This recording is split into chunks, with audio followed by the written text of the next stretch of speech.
The next technique I wanted to talk about is photobashing. This is one of the techniques I use in both production and personal work. One of the most important aspects of this is the way you prepare for using this technique. And this is pretty crucial, especially if you want to be efficient with using this technique. I'll show you what are the aspects to look at besides of the reference search and texture search. We'll go through some of the Photoshop tricks, how to combine some of the photos to create realistic looking images, and then towards the end we'll talk about some advantages and disadvantages of using this technique. So we should definitely start with the reference, and as you might see right now, there's quite a few more reference photos and images in this folder. When we were painting in previous chapter, we didn't need that many photography for our work. Now, the reason we definitely gonna need more photos, and we're gonna need them in the high res, is that the more quantity and actually quality of photo you're gonna have, the easier and faster is gonna be your work. Because this technique is mainly based on the material you might find over the internet, as well as your own library. So as you might see, there are several photos that I own from my own library, but are also some photography that I just pulled out from the internet. So there's just a bunch of few photos here. As you see, there's just quite a high range of topics covered in those photographies. The usual way I'm searching for materials that I want to use in my work is I divide it into groups. So first group that I want to think about is the environment. Once I decide what kind of environment I want to have in my concept, I'll start looking for photography that is relevant to what I need. Now, important thing is to be open-minded. Even if our goal here, for example, is to have a desert environment, you still might find some photos that are really inspiring and might actually change your mind and have you to try something else. Let's say you might find an interesting photo of destroyed buildings in the desert and during nighttime, and the photo will be so inspiring you just might, try to change your environment, the starting environment. Second group of photos I'm gonna look for is technology and anything character related. In our DVD, we're painting the robot, sort of cyborg CIA operative in the desert area.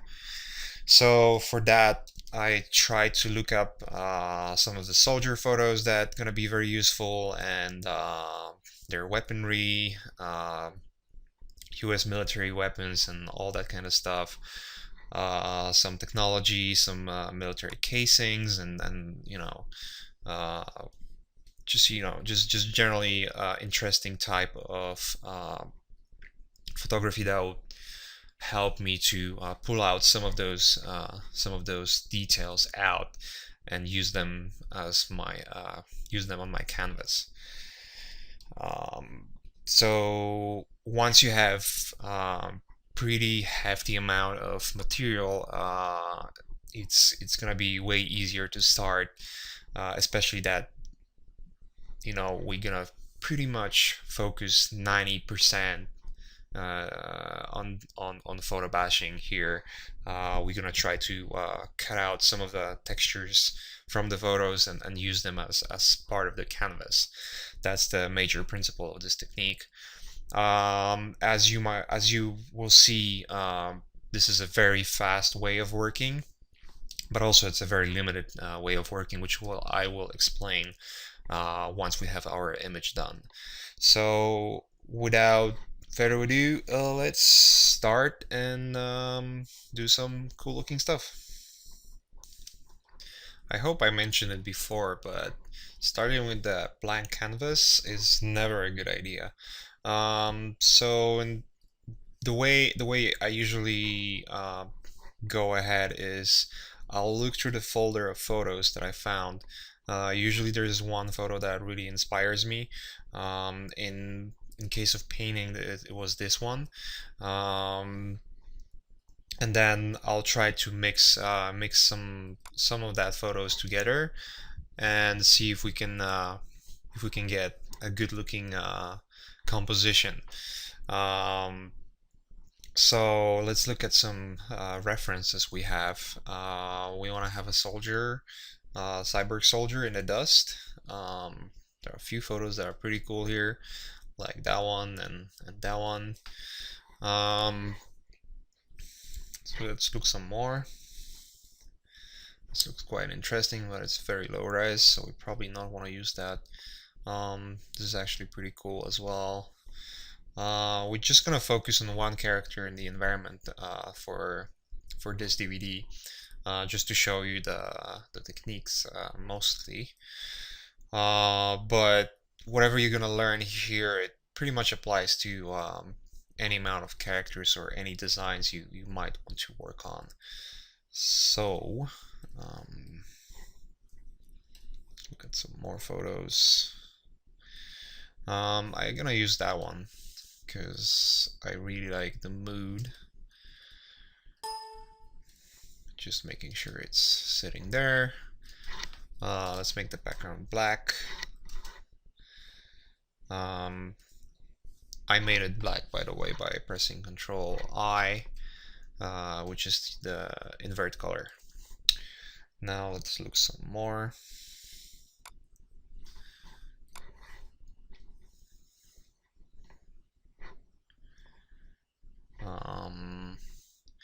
We're definitely gonna have to use probably this guy. Let's just have this photo here hidden for now. Let's throw in some soldiers here.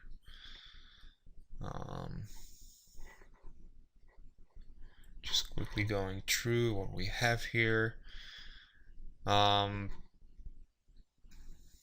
Just want to make sure that whatever we use is going to be easier for us in the long term. Always think about doing this kind of work and helping yourself to make it as easy as possible. Actually, this one is going to work pretty well. So let's make it larger and then just flip horizontally.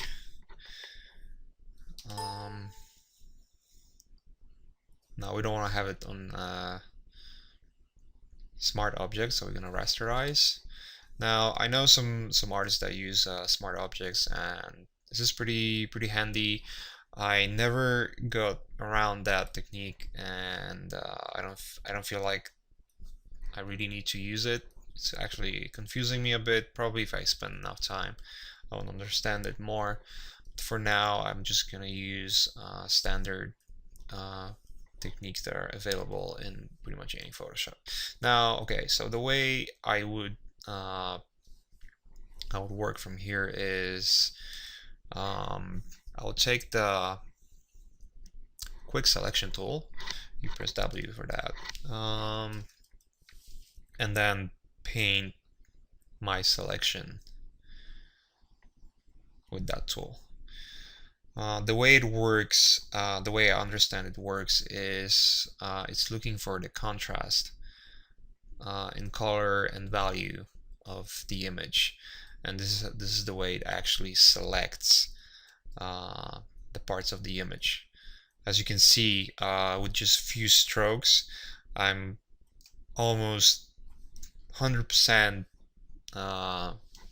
sure that the selection is going to work well.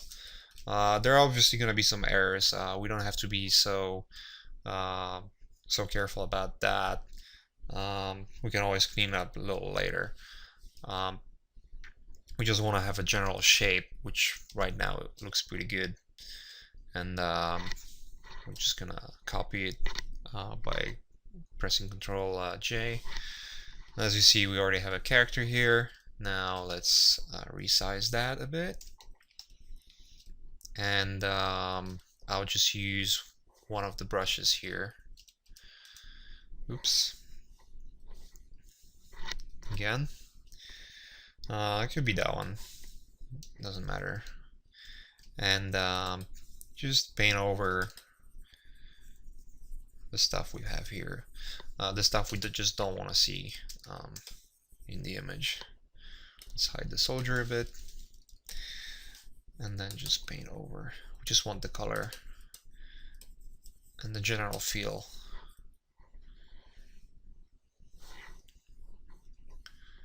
Let's use this one.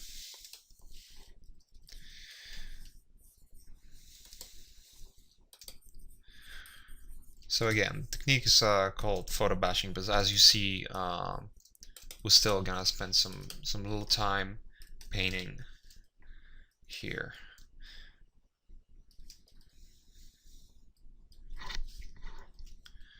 Okay. Now we don't need that photo anymore. Now we're gonna use that one. We don't want to have it as smart object either. And we're gonna use quick selection as well. Quickly paint that shamak. We just want to use that piece of cloth here on the character. Duplicate and then paste it in.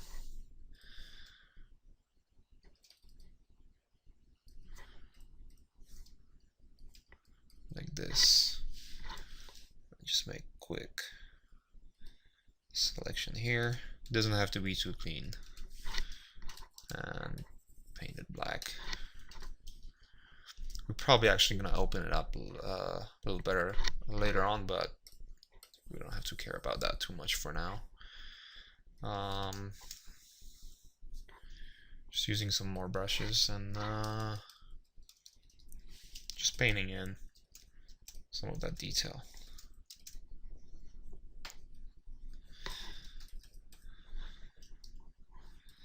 Let's look back at the references. Now we probably want to use this as well.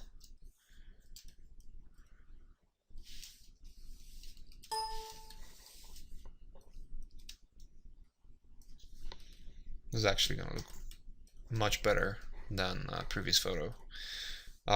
So there's one trick that I want to use here. As you see, it's just, you know, the way we place the photo, we're missing quite a few pixels, I would say.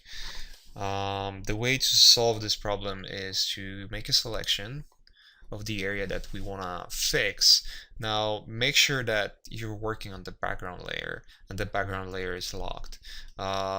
If the background layer is not going to be locked, or if you want to work on any other layer, it's not going to work. What we're going to use here is a content aware filter, and the way it works in Photoshop, you just press delete in the selection. Let's press it again. So let's make sure it's 100% opacity and contents use, content aware, and press OK. Now it's just gonna calculate for a second, and it should fill this area with information. And as you see, it's almost perfectly filled the area the way we wanted it. It's a wonderful filter. It works pretty much 90% of the time when I'm using it. It works actually pretty well with landscape photos. So as you see, it's just nicely filled out, and we have totally different background right now. There's just a little part here that we need to fix as well. And it's just perfect right now. And if we hide the character, you will see that we have a nice background here.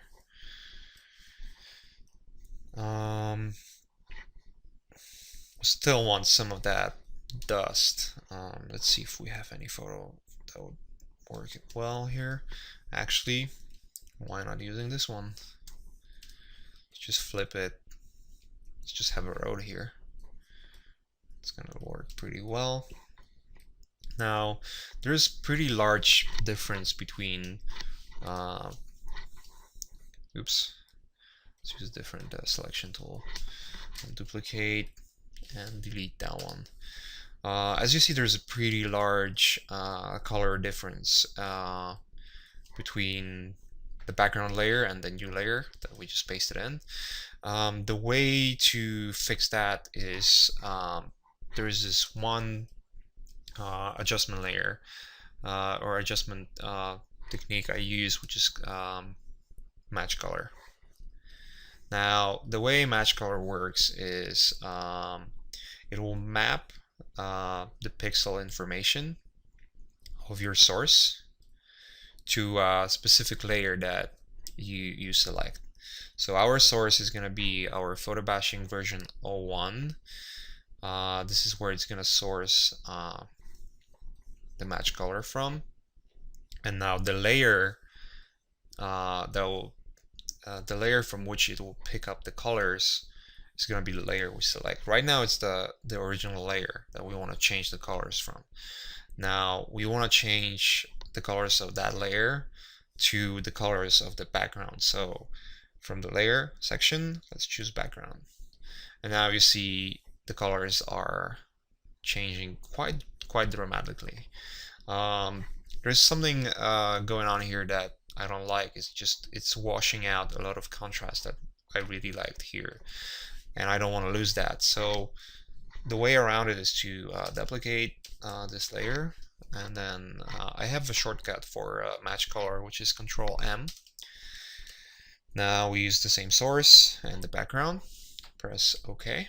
So the color space looks very well similar. And then what we want to do is, because we still have the original layer, we're going to use the duplicated layer as color. And now you see we're actually getting better contrast. So let's control click to link it to original layer. And now let's put some mask here and gradient out some of that brightness. And now it's sitting way better. Actually, what we could do here is I do like the way the asphalt was slightly desaturated. So what we can do is just create mask and paint out some of that saturation from the color layer. Sorry. Let's do that.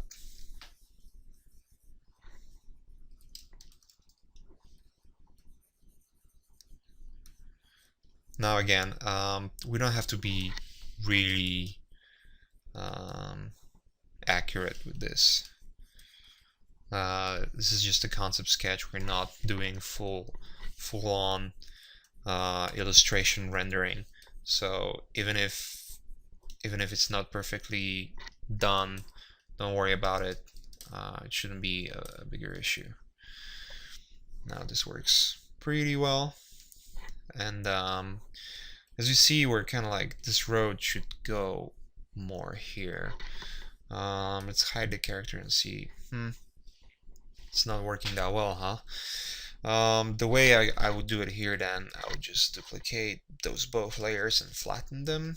Then Control A to select everything, Control C to copy, create new layer, paste it in.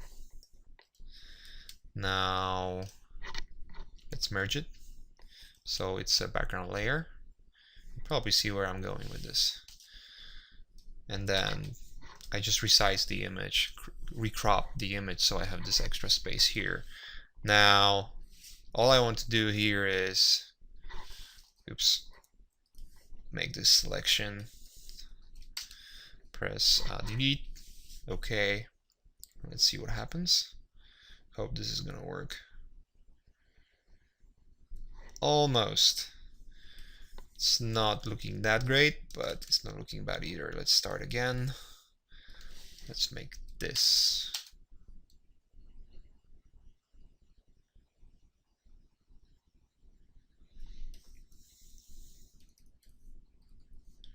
So it's a hit and miss sometimes, but we'll get there. It's a little better right now. It doesn't have to be that accurate because it's going to be hidden behind behind the soldier. So let's use that layer. I just duplicate it and go back here and paste it in. We can stretch it, doesn't matter. Let's put the soldier back and just erase this part here.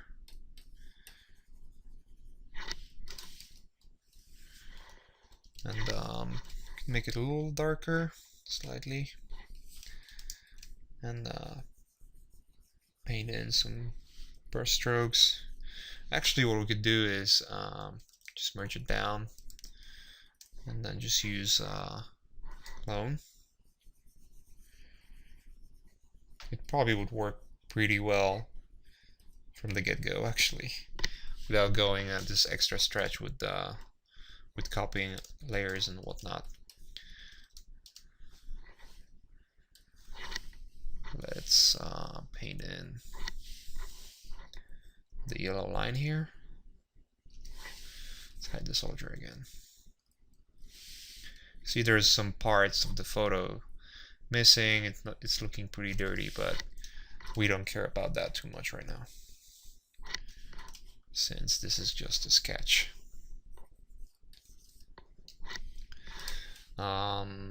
Even if we want to fix that, it's going to be pretty easy. We can just, since we're happy with the way it looks here, I might just flatten those layers or merge them together now without having any selection. Let's make mask and paint out the seam here. We want to have it pretty seamless, I would say.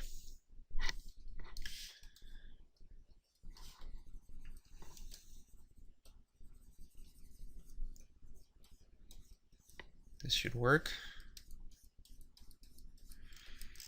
So let's suggest some dust crawling in. Now we can just flatten it down and then select this part, press delete, and it should work. Alright, so now we're just gonna add a little gradient here just to add this extra layer of dust covering the mountain. Maybe it's a little bit too much. We still want to see some detail, and maybe extra layer of paint in here just to kind of make those two areas match a little better. Okay, so now we have sort of the background we wanted, and we can move the character around a bit if we want, and let's put him here. It's gonna be a little nicer. What we could do here, so you see the bounding box around this layer. We just want to have this, and then the bounding box go all around. So if I want to move, it's just gonna be a little weird. So what I'm gonna do here is just delete that empty part. There's probably one painted pixel that we don't see that is causing the bounding box to the transformation box is actually what it's called, to become larger than it's supposed to be. Now it should be perfect. Now when you click the transformation box, it's gonna become more solid, and this way you can move it around Now this point here will determine the center of the movement, and you can move it actually by pressing Control and then pressing on this point and moving it around. I want to move it here and then kind of like move it like down and move it forward. Now because we're not going to use the helmet anymore or any of that information in particular, we can just delete it and have this part here. And yeah, we're kind of getting there. As you see, it's way quicker way of working, and we can get some detail nailed down really fast.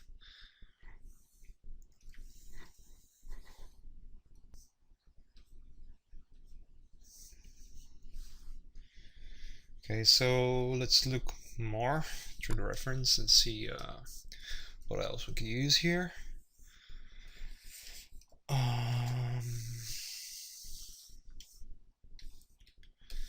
put that one in.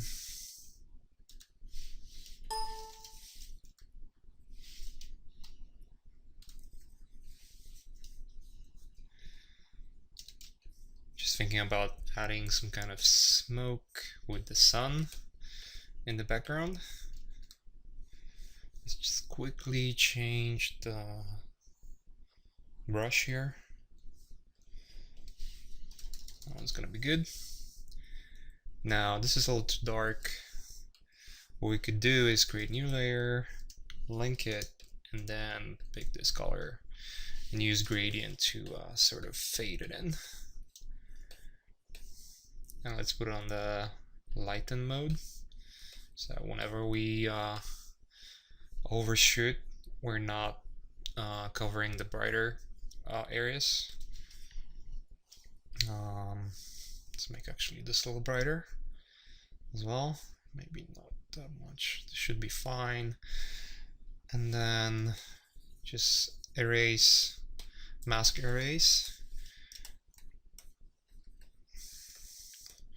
so we don't have that seam.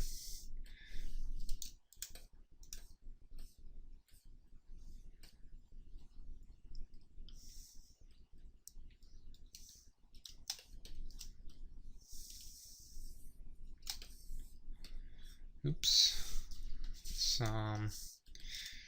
Don't want to do that because you can't see the canvas anymore. So let's just scale it down so you can see exactly what I'm doing here.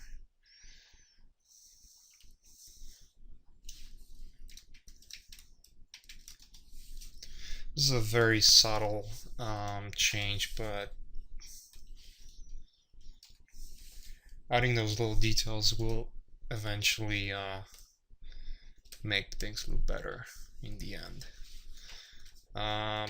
Not always, but many times actually. Plus, it's always good to experiment.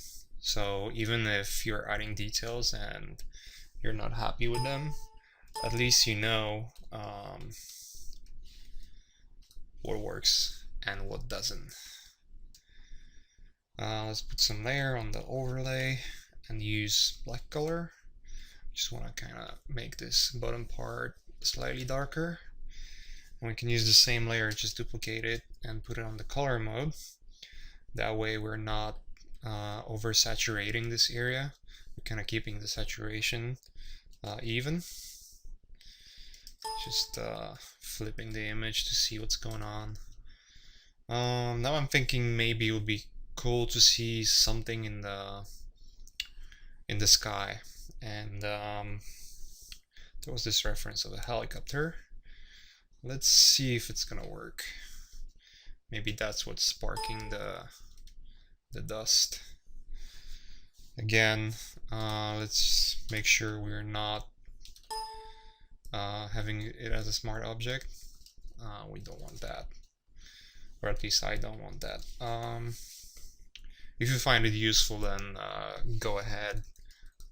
There's nothing wrong with using that. I just rarely find it useful, so I'm kind of like not using it at all.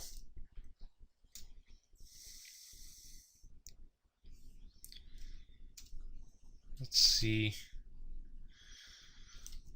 Be large helicopter. Let's just make sure if that works. Still not sure. Just gonna use merge color. Match color. See if we can make something useful out of it.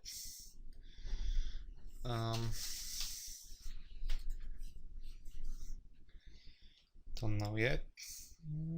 Might be this.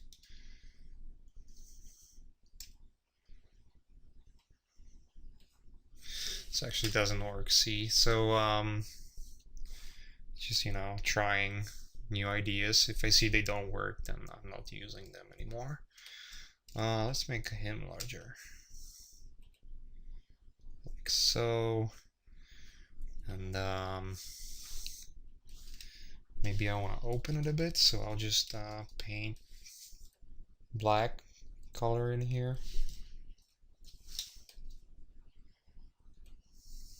Just want to make sure that we see a little more of that mechanical robotic parts in this area. Just like paint in so that it's actually some of the threads are already damaged and it's not like brand new.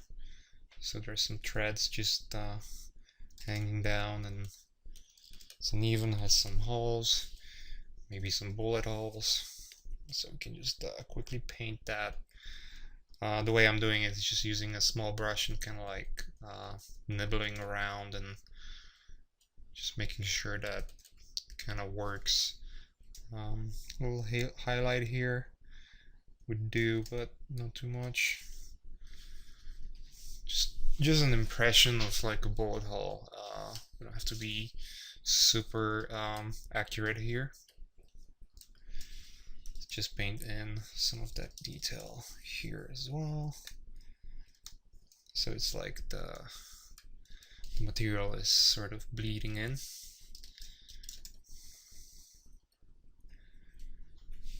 Okay, should do it. And now I want to try to put some mechanical parts. So let's see what we have, and then let's see what we can use. Let's use that one first.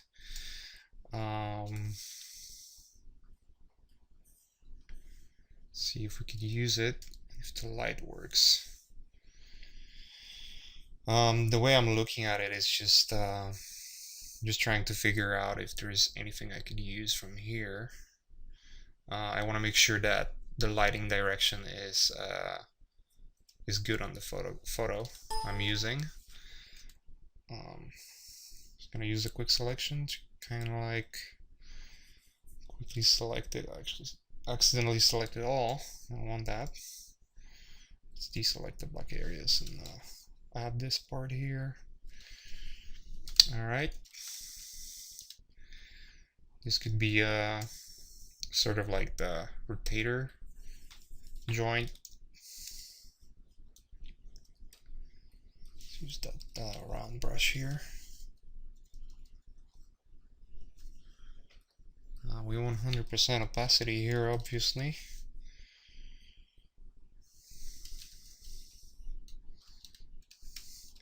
Now this doesn't look that great, but bear with me and you'll see what's gonna happen next. I'm kind of like imagining that those parts will create the arm, so I might just duplicate that one as well. So it's almost like two sort of actuators sitting there.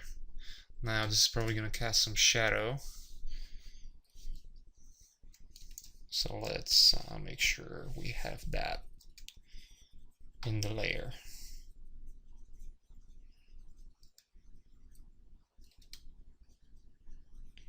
Something like that. Let's put it on the darken mode, and doesn't have to be 100% opacity, but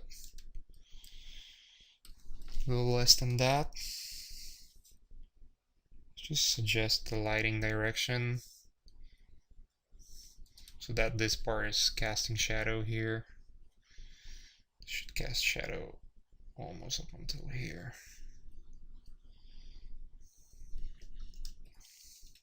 And probably this whole area gonna be a little darker as well. So let's use softer brush,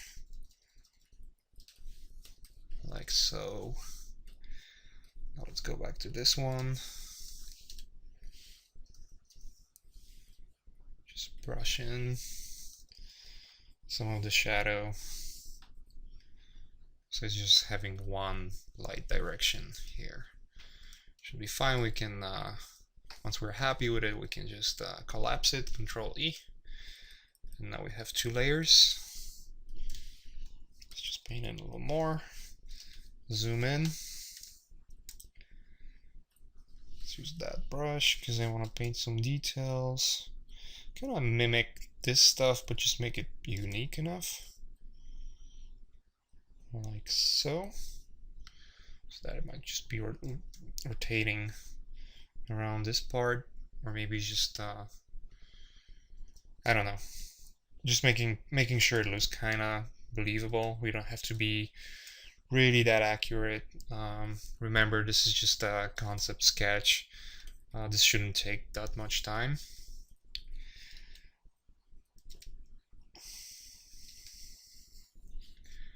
Okay.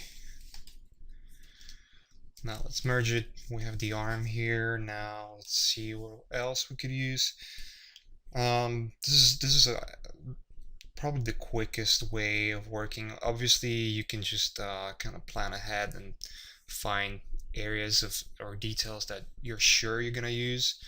I kind of like to experiment in this phase, see what's gonna be useful.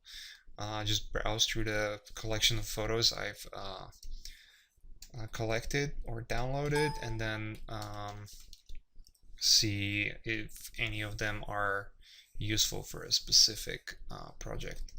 So let's use this leg as an arm. Again, using a quick selection. Can be a little dirty, I don't care, as long as I'm getting my selected part. Let's see if that's gonna work. Shouldn't be that bad, but again, it might not work at all. I feel it's not gonna work, so let's delete that. Let's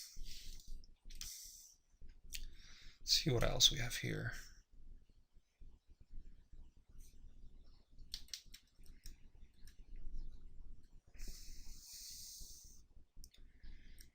We'll find a quite a large amount of time spent that way. Maybe this one's gonna be good. Yeah, it actually should work. Let's use this part here.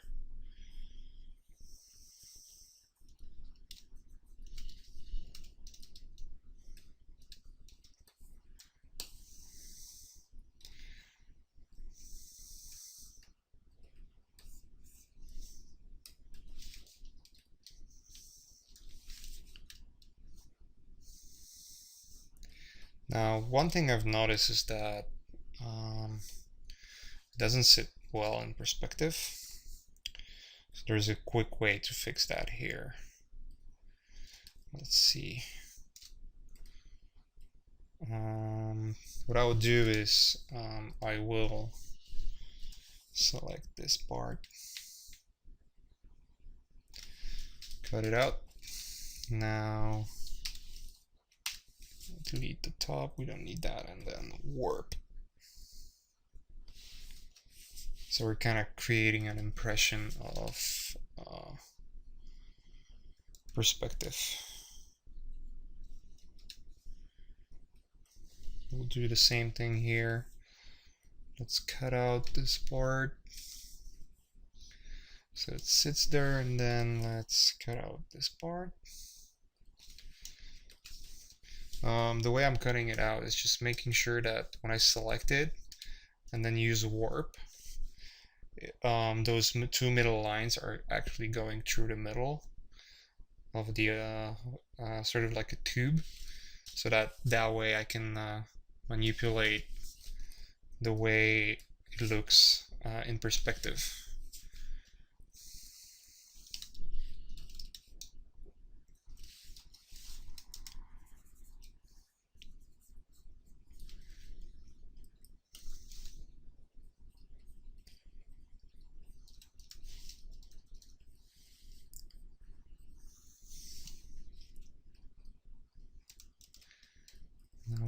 merge those things and see, make it this way.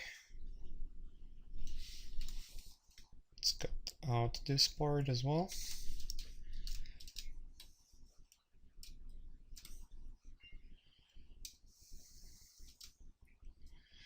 And make it larger like this. Actually cast some shadow here. It's almost like the main, it's gonna look almost like the main rotating joint. Now, maybe this outer shell here, it's a little too large for what we need, so I'll delete that part, make it slightly smaller. Now,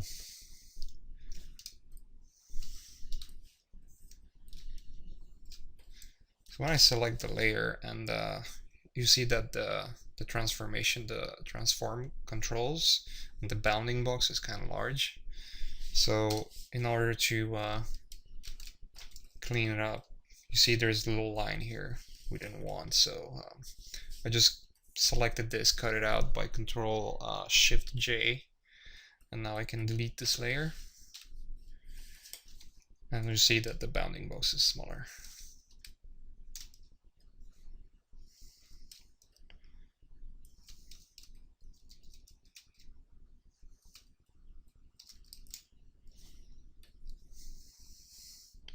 Let's actually move this part here, then elongate this in perspective, should be good. Now it looks a little better. Now we want to make sure that both sit in the same color space. So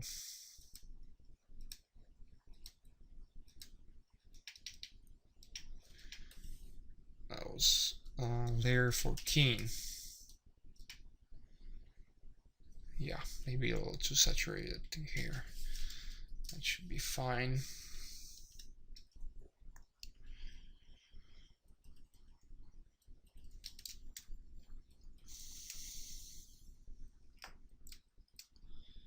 As you see, I'm kind of like fixing those errors that come out from like unnecessary part of the photo or the texture that I don't want to have in the design. And the way I'm fixing it is just using paint and erasing some of the selections. So we have our mechanical arm here. Now some of that will be hidden in a second, because we still want to put some cloth over it. As I was saying, this is supposed to be somewhat an undercover unit, so we kind of have to make sure that not that many parts are exposed. Otherwise it will be just clearly visible that this is just a robot, not undercover unit. So we want to fix that. We'll do that in a second. Just want to make sure that most of the parts are there. So there's going to be a shadow coming from this that we want to paint. What's going on here? Probably we have some selection we didn't want, so we were just painting the shadows of that object here.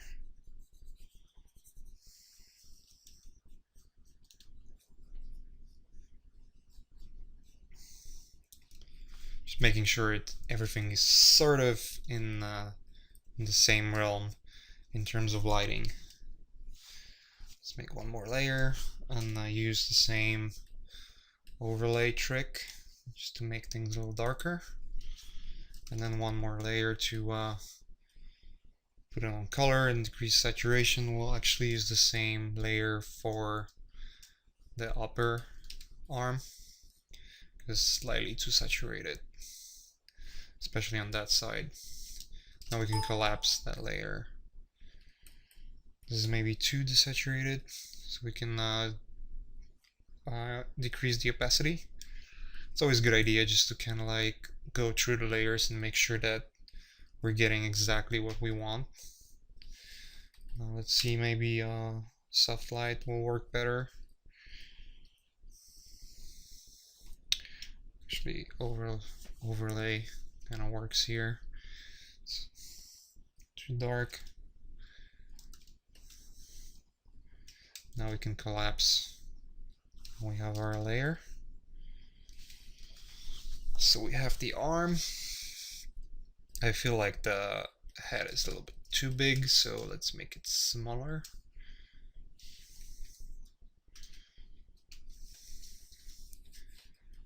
And paint in some of the detail.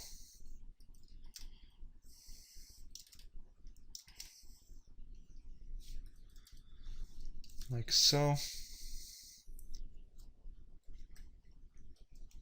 We can actually, now let's leave that layer. It's gonna be useful. We can merge those down, however.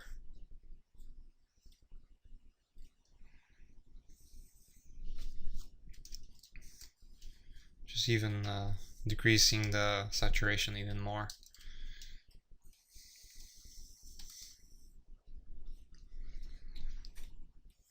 Now let's see. Alright, so let's put this in the group. So we know where things are. Let's make this in the background. BG for background. A quick shortcut, and then this for arm. Let's go back here.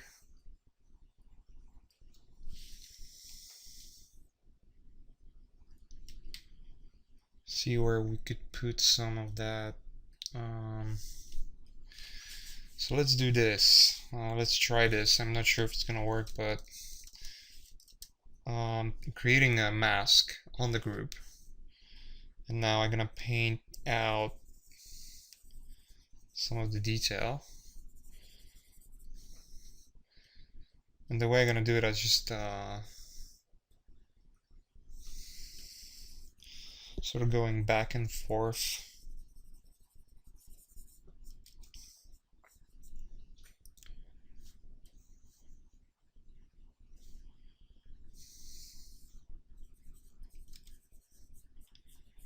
Sort of painting out some of that detail we painted in. If you know what I mean. So yeah, it's just kind of trying to figure out if the torn sort of clothing on top of that machinery gonna work. It looks like it could work. Let's just experiment a little more. Let's leave that wire, I like it. It can go all the way down. Let's just have this sort of like torn with the bullet holes.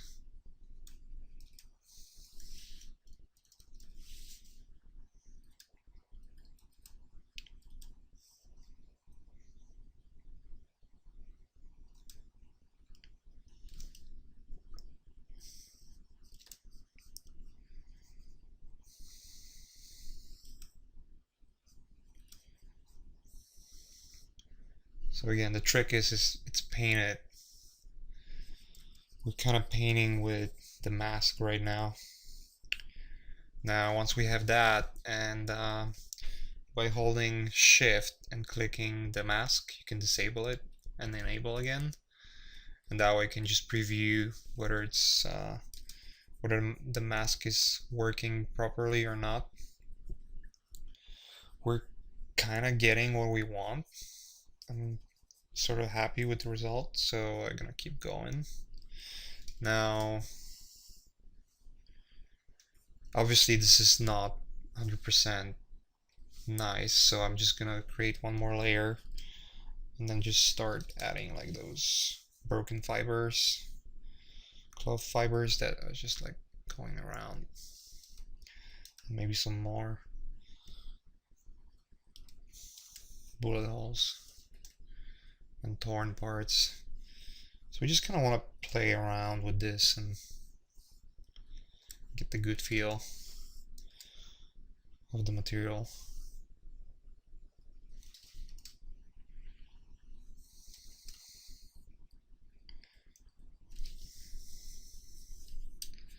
Just looking at this wire, this could be exposed to the sun as well.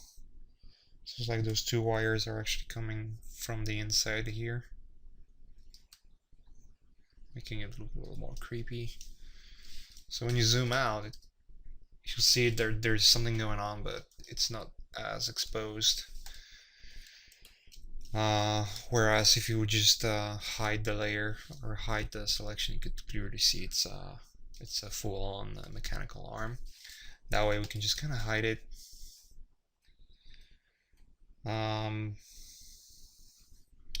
Just looking if I can add more of that cover. No, it should be fine. So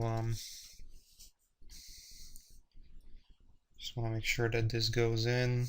There's only one wire sticking out.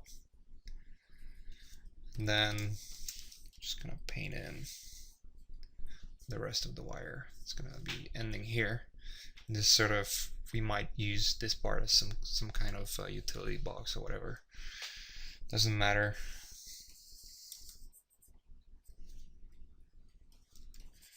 Let's erase that. Let's make sure that it's actually coming all over down to here. Or actually, I did like when it was going through the cloth. Now, to make it even more believable, we kind of want to add some little extra work in just painting in some more shadows here.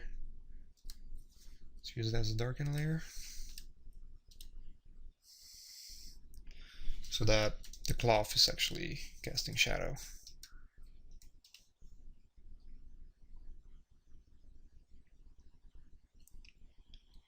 And we're like, you know, trying to suggest from which direction the sun is coming. This is gonna be in shadow. This is actually, this whole thing is sort of in the shade, so let's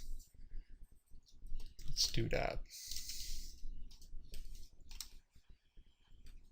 Now just little parts here and there are gonna be exposed to the sun, but the rest of it is gonna be in shadow.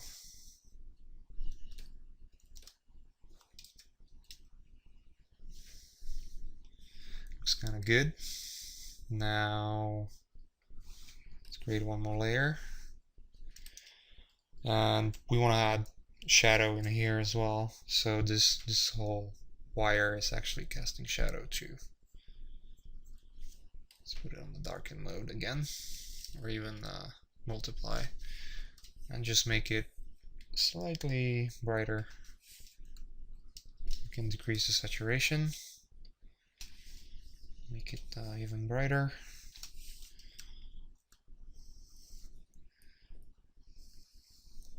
Like this. So we just want to suggest something is there. Now since I want to paint in some little detail here on top of that cable, because this is a lot of shadow we don't want to have, we still want to have some information. So I'm clicking the mask I just painted. I'm going to invert it. I'm going to use this layer here that I was painting in, and Control H to hide the selection. It's still there, just hidden. And now let's see which brush. Actually, you see, I should the original selection was actually good, so my bad. And let's see,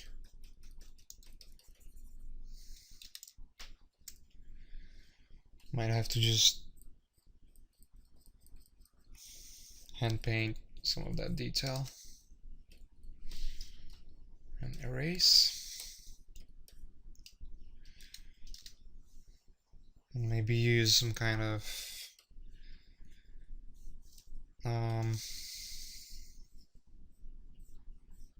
textured brush to have the fidelity that we want.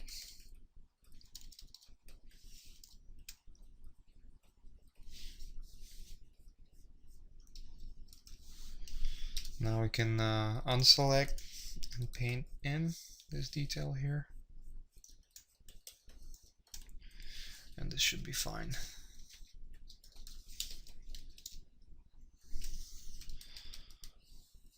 I like to fix some of the corners here and there,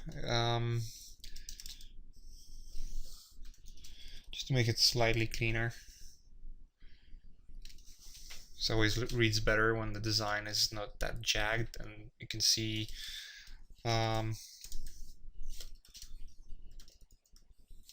of the layers being a little cleaner.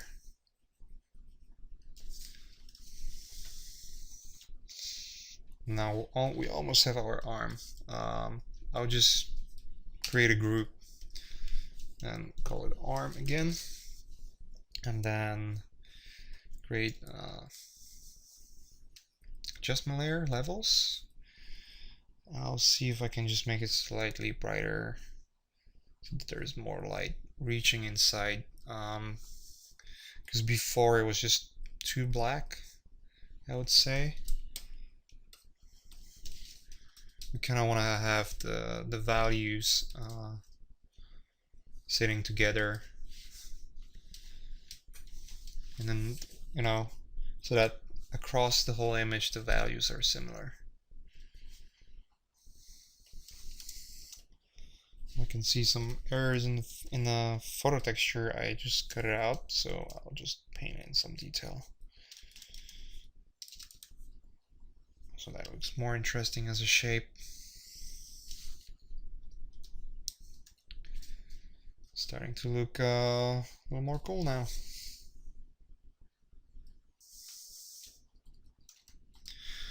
Let's quickly save this file just in case. Let's make a new version. It's a good habit to save your file time to time.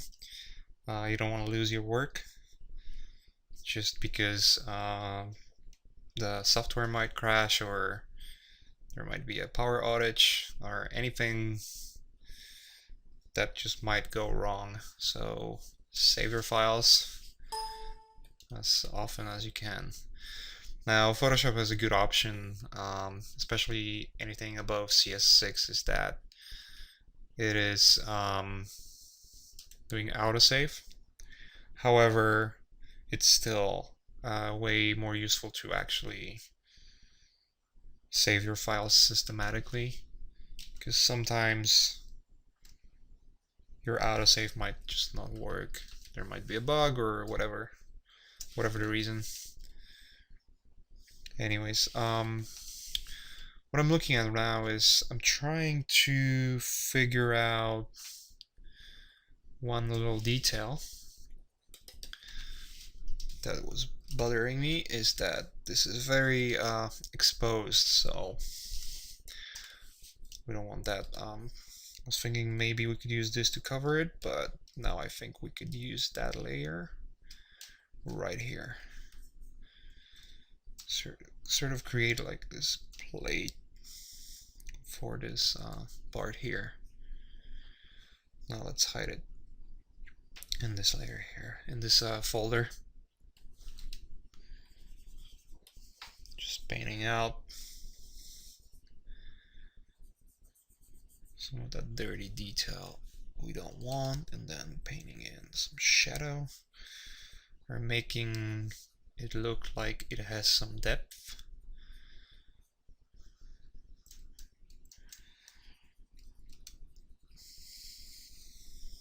So I'm just picking the color from this texture, and just painting in.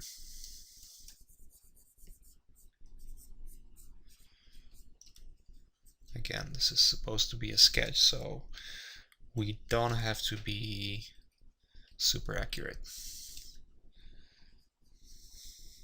Still want to keep it clean though. So let's keep it clean. Now I see this is part of the gun here, so we want to clean it up. It's going to be overlapping this object, so let's just suggest this is what's happening. It's actually overlapping our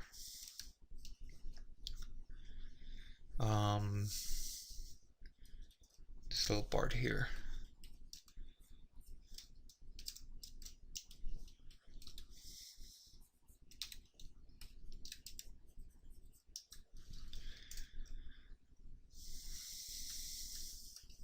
Still want to deal with that. There's just a lot of noise going on here, and I'm not entirely sure if I want to have that much noise here. It doesn't look that great in terms of the design, so let's see if we can fix it. So I'm just gonna browse through some of the photos we have here.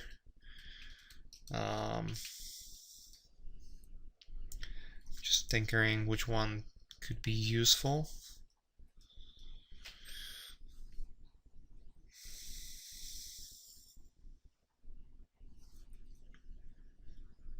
Let's see if that's gonna be useful actually.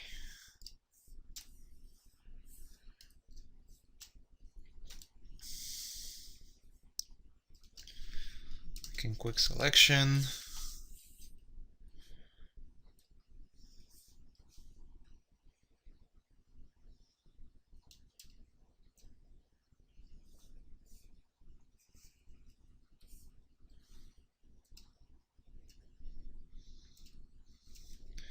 Now this could work.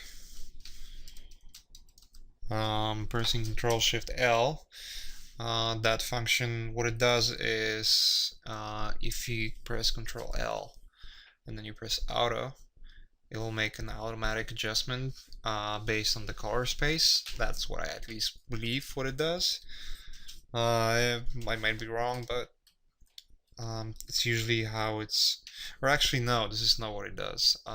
The way it works is actually balancing the values of your layer automatically. So if it's too dark, you're gonna make it brighter. If it's too blue, you're gonna try to balance to have the full spectrum of colors. I think that's what it does. Kind of makes more sense as well. Either way, it's worth using it because it just might make your layer the way you want it, and it's just quickly accessible by just pressing Control Shift L. Let's erase that. So we're kind of trying to simplify here. It's a little too bright here, so I'm kind of painting in this color information into this part. So artificially expanding, sort of, our layer.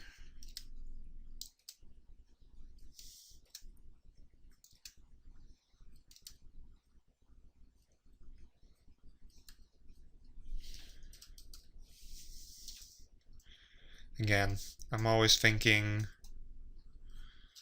about the light and how it will react, and what kind of material this is, and how the pieces that it's connected to would bounce the light around or cast shadows. All those important things you have to sort of take care of when you're painting. This is almost like a separate topic to talk about how lighting behaves, but this is not the main focus of this DVD. It's kind of looking nice. I even expand it. Let's see if that's gonna work. It's kind of interesting detail.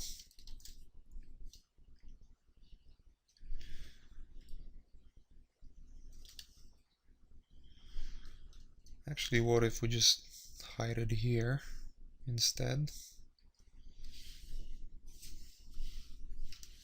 So it's behind all of those cables. Just make it darker.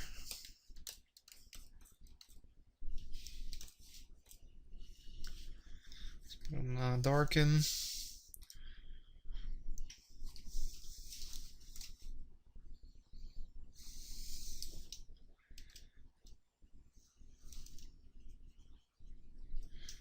Yep.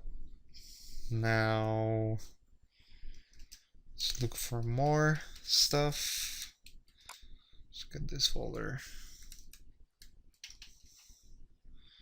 See what we have here. This is kind of nice. See if we could use that.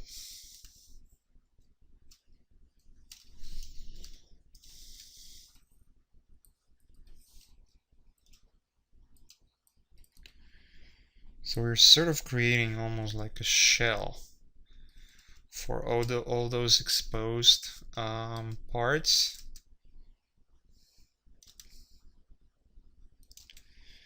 Because again, too much exposure is not good.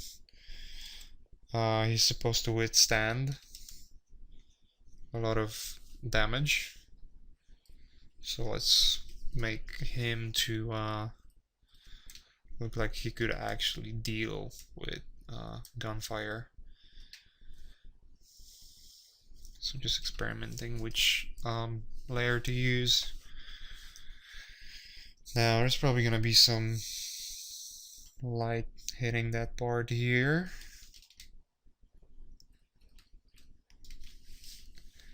Let's create levels. So once you make a selection and create new adjustment layer, it will actually keep that selection to your adjustment layer, which is great, which is a great feature.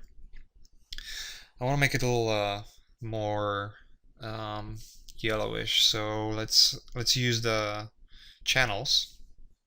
We can decrease the blue, increase green slightly, and then increase red. Let's see, a little more yellow, a little more green, a little less blue, more red, more green, less blue. Now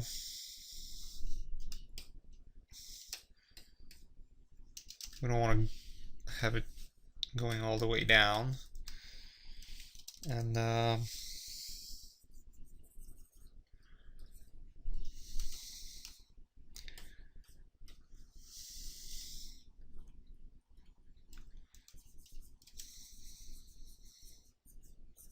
outside that, actually, let's suggest that the light is hitting only this part,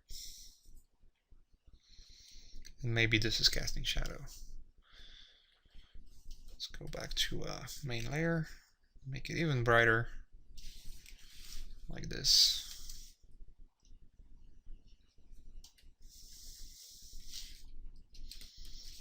Now it looks brand new.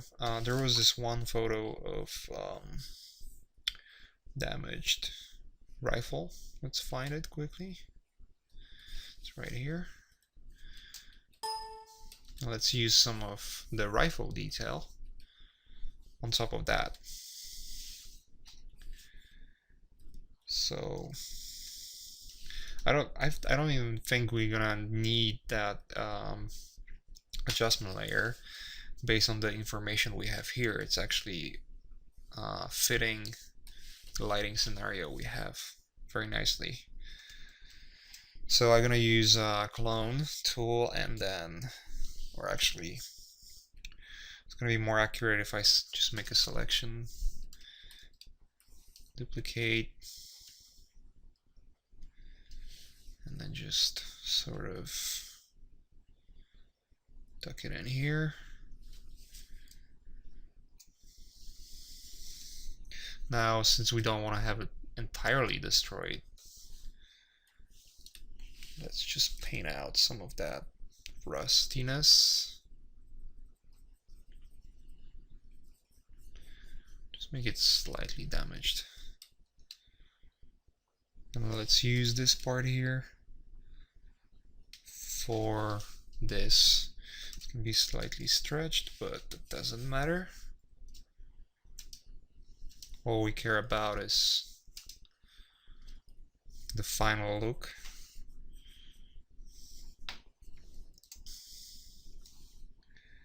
Again, same trick.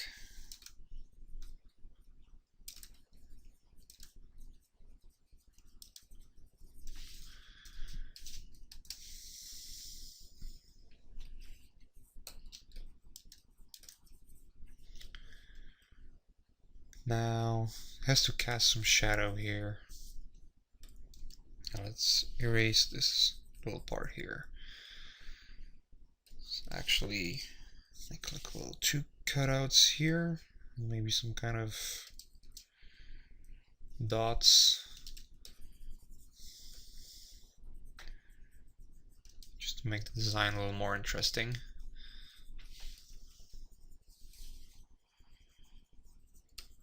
As you see, it's casting a lot of shadow here. It's almost feels like it's more about ambient occlusion, sort of, rather than shadow. And you don't want to go too crazy with it. Oops. So one error, I was painting on the wrong layer. We don't want that. Let's make a new layer, then paint.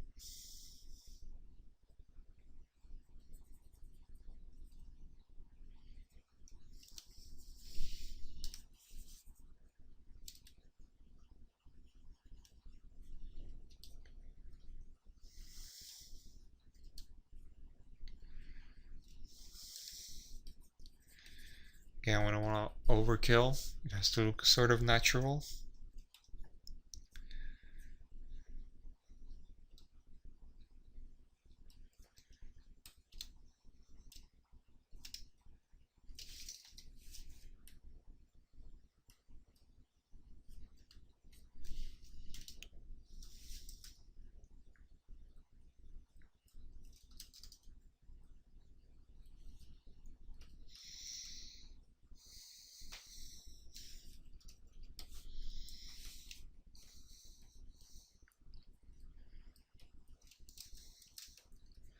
Some of that detail that was there was missing.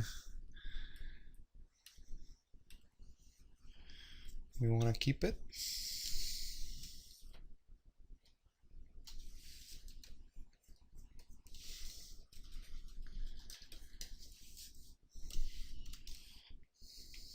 And it feels like this part has to be slightly darker, so I'm just making selection.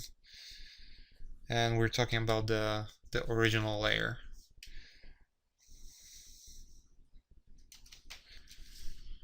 Okay.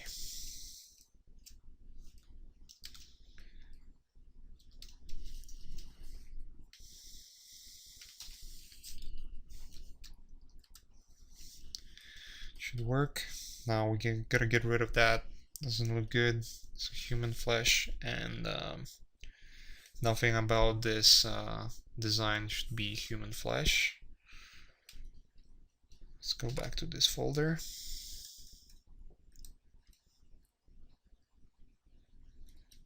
See what we could use here.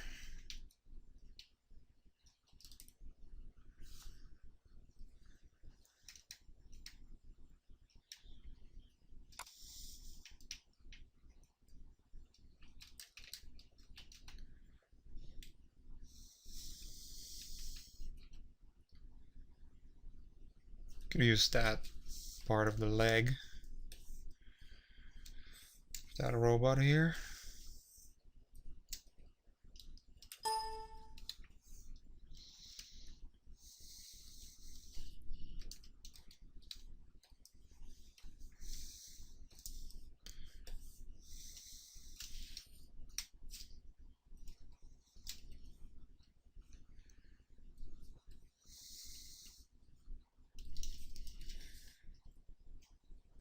Just make it slightly darker. Now create layer mask. Oops, invert, Control I, and then paint on the mask.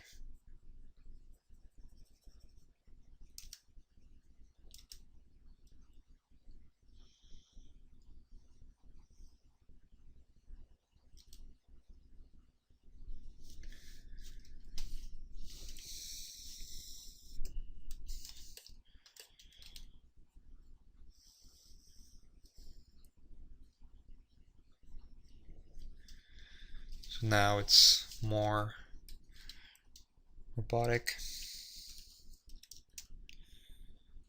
And we've covered the human flesh part. It's no longer there.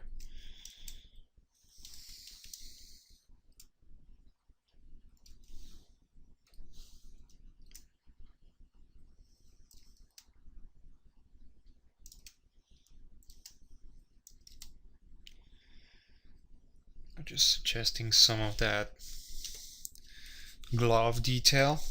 Could look like the cables are sort of punching underneath.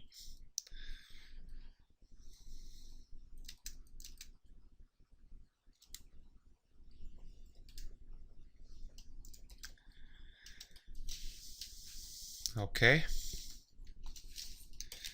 So you can make like a hanging wire here. Just even that. Add a little taste of that. Painting more ambient occlusion under that shaded cloth.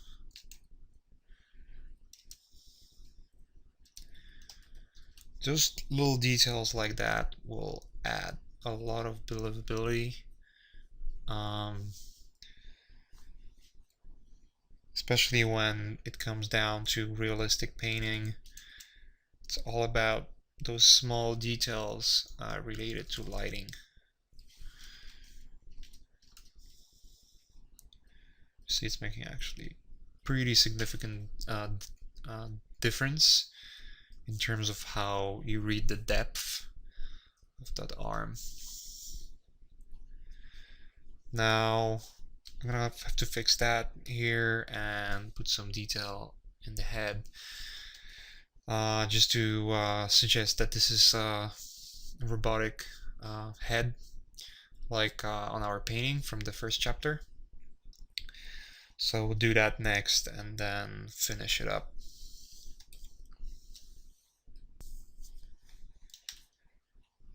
Before we're gonna focus on this part here and the head, I was thinking to use similar detail, those kind of cables that go around the arm.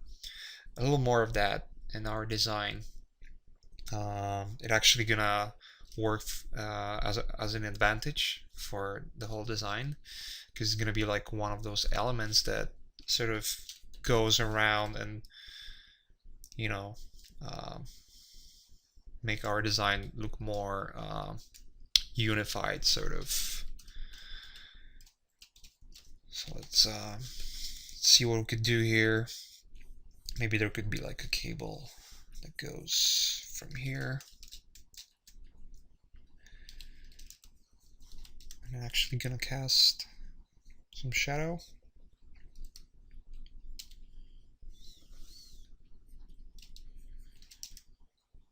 It's gonna go inside this part here. So we have to paint, suggest that this is actually going inside. Let's make it brighter, more visible. Let's put it in the arm folder or group. Now let's paint in the shadow, the cast shadow.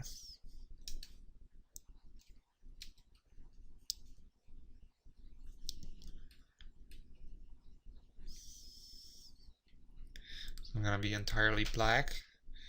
It's gonna be slight opacity change, because there's the light that is hitting those areas bouncing around and actually putting some slight ambient light on top of that shadow.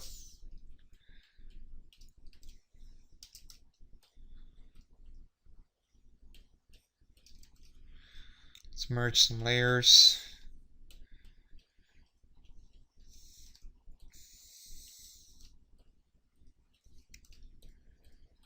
I don't need that many layers, especially not for quick design like this. Merge those. Actually, let's keep it just in case. I mean, you might be in a situation where you're working for a client, and then your client will say, "Hey, what about covering more of that arm?"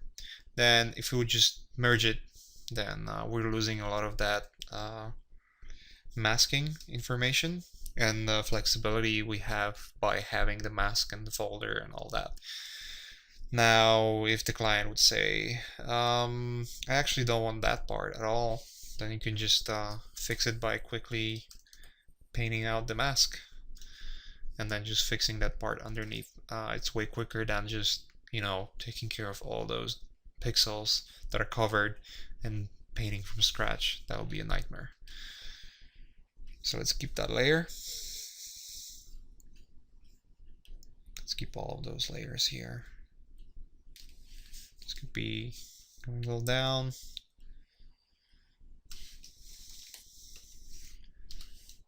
Let's use this to add even more of that wire detail here. Creating mask layer and then painting on the mask like before.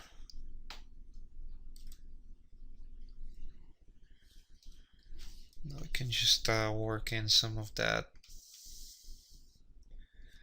levels just to make sure it's not popping out as too bright element. I want to have it dark enough.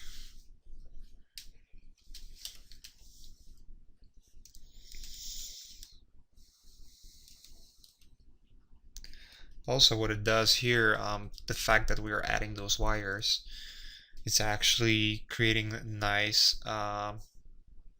material balance. So we have some metal, we have some of the fabric from the that is covering the cables, and then we have actual fabric from the outfit. Now this little part here is too bright, so let's quickly fix that. Now we'll move forward to a different area of the painting.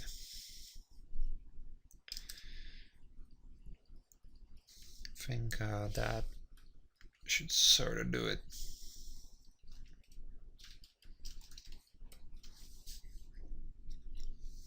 Yep. Now we want to fix that fingers here. That's a small detail, but it obviously tells us this is not working well. This is human hand, this is robot hand. Let's do a quick fix. And I'll just look through the layers again. Let's see what we could use here. This is not bad actually. Well, stupid detail. It's gonna change the way it looks.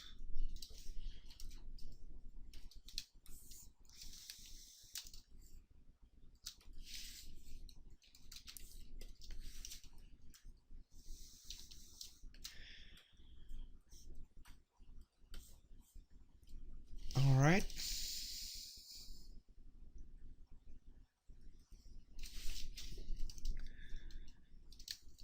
And now we have our one finger here. Let's use this brush to sort of suggest that there's a joint here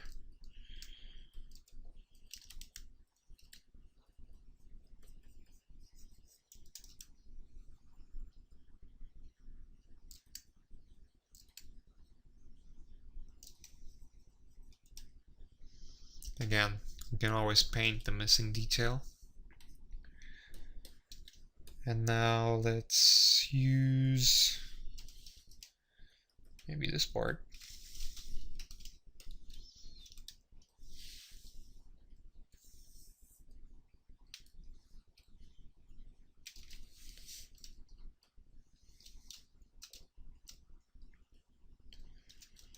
Paint the second finger.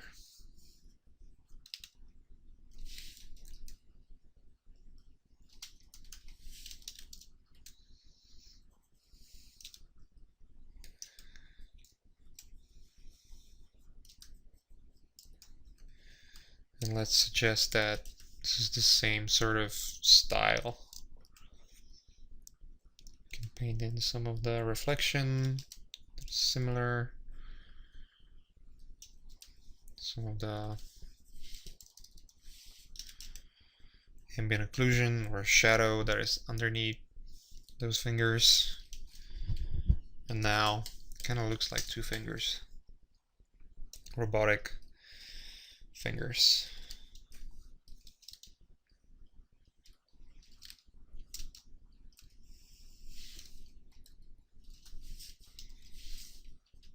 It's a quick fix.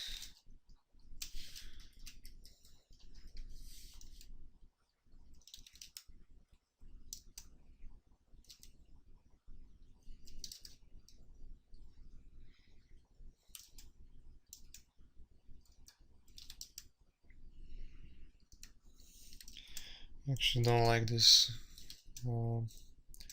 opening here. I prefer it closed like that, and then just paint this darker.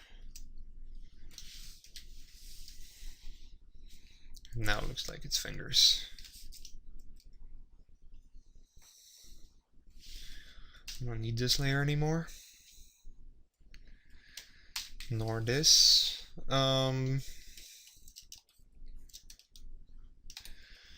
What else I want to do here? Select this weapon quickly.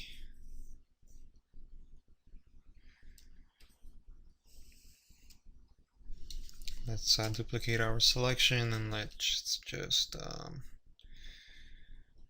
make it more, put some more contrast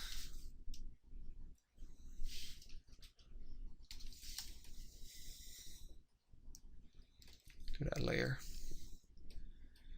Not too much, just slightly so it stands out a little more.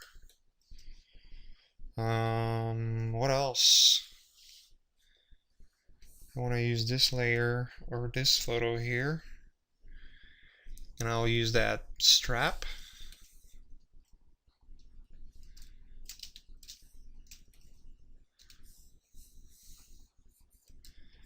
And quickest way is the quick selection.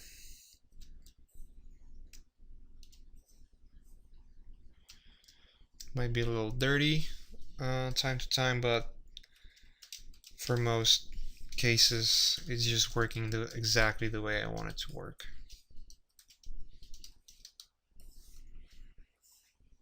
And what I want to do here is I want to put a strap that goes around. So let's put it on top of that body and head folder. Now let's sort of make it like so, and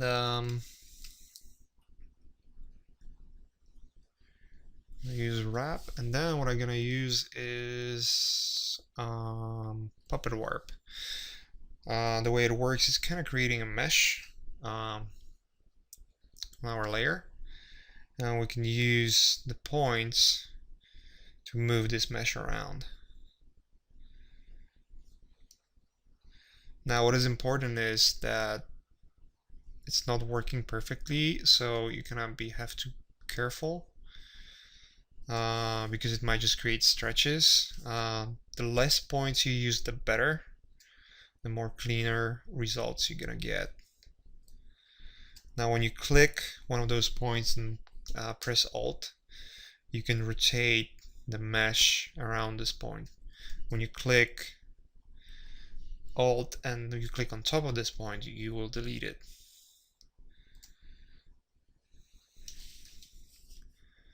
And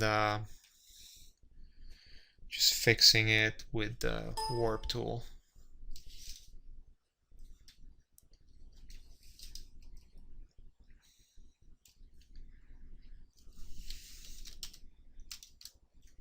Now let's make it brighter. And by brighter I mean more contrast. And it should go under that cloth part here.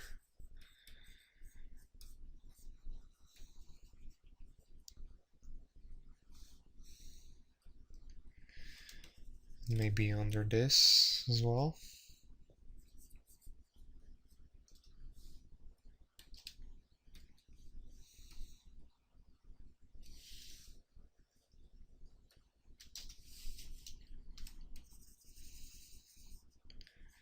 So as you see, I'm just using exactly same tools over and over again.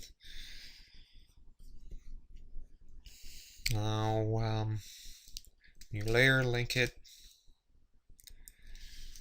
then paint in the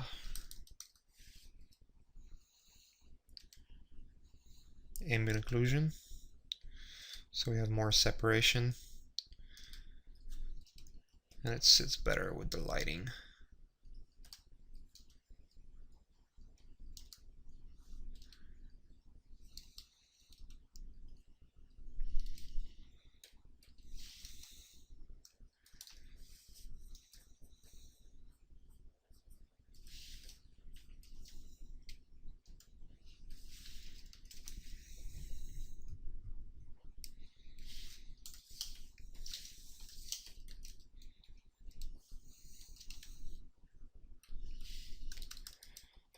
I want to clean it up a bit, and then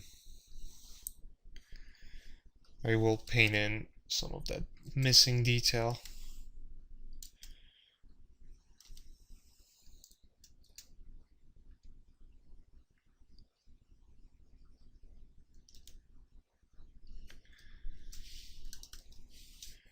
Might not be as accurate as the photo detail, but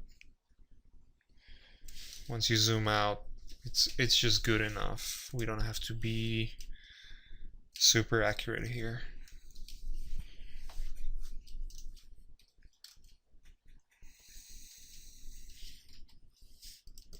Actually, let's preserve.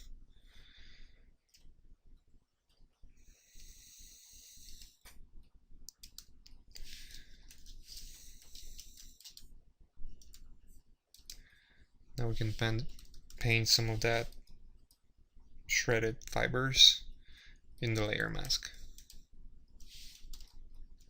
Some of the holes and irregularities of that cloth here.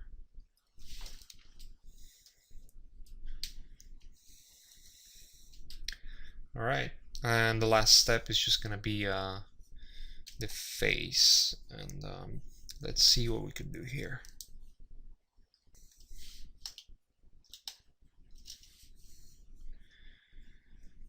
Okay, looking at some more photos, and trying to figure out what would work here. Now, let's see.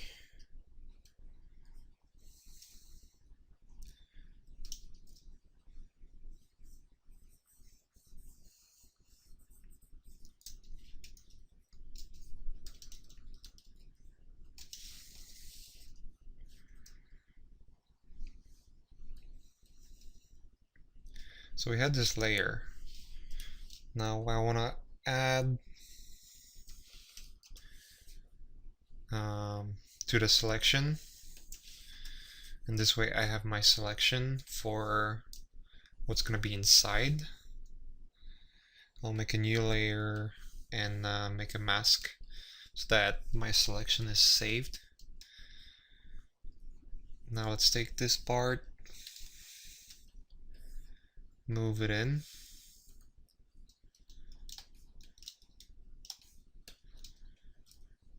And now warp it slightly.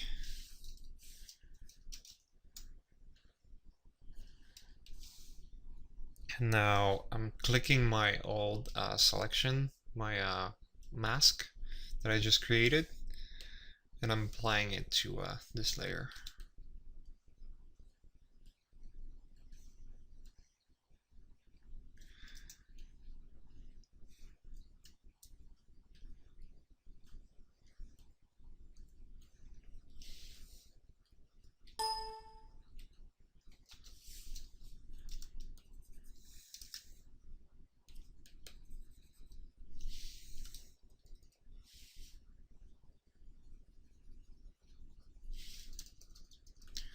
And what I'm trying to do is just to find shapes that will build this face that we want to have inside.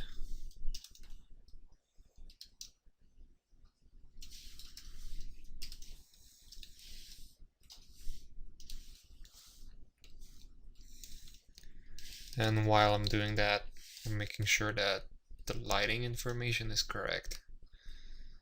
So let's put it like this. Now, just to help myself, I'll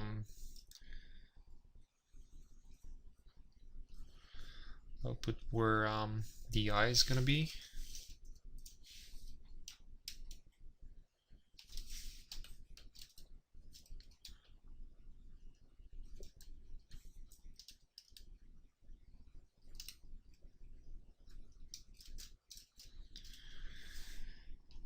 And we might want to have like slightly different design.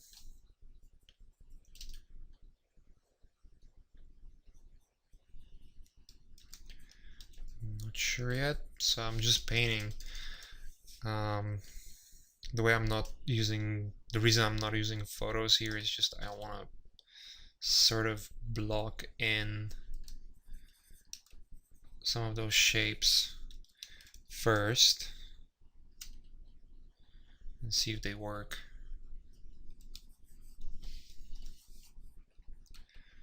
Just kind of like putting in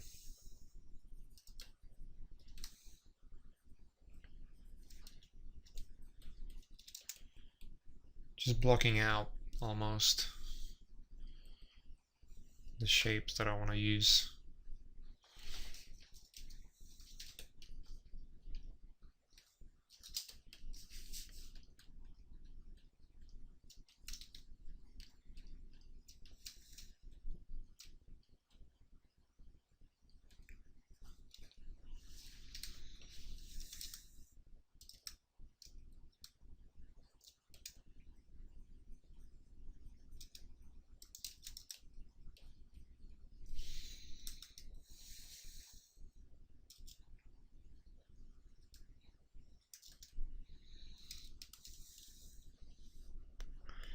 And then once we have what we want, or what looks good enough to what we desire to have,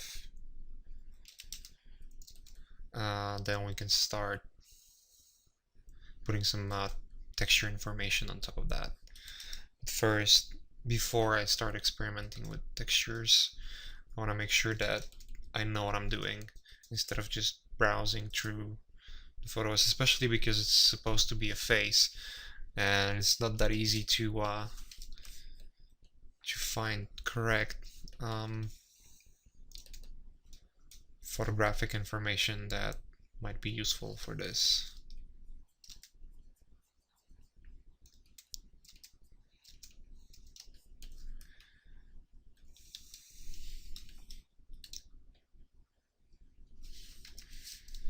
Now I have my layer. Let's make click the mask we've created before and use that on top of this.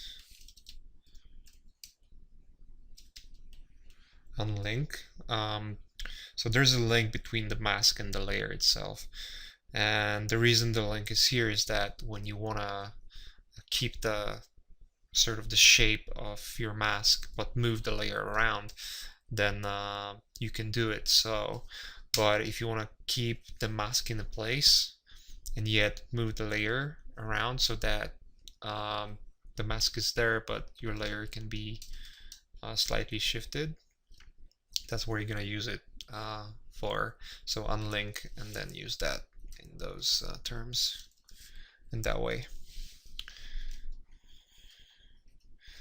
Feels like the head is a little too small. Preserve. Just want to merge the eyes to my layer.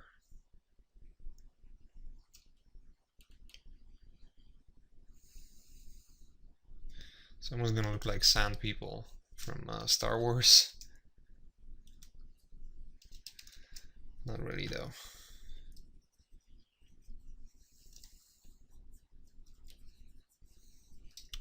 But some similarities.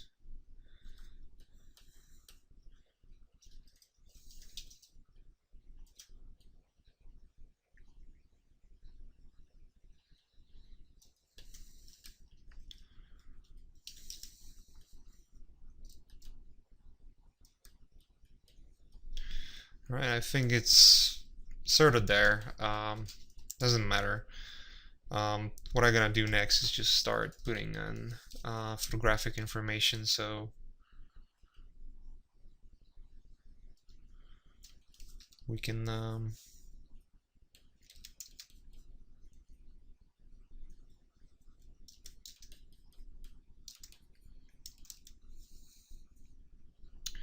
kind of looks better. Just exposing this nose shape a little better. Alright, so let's see what we could use here.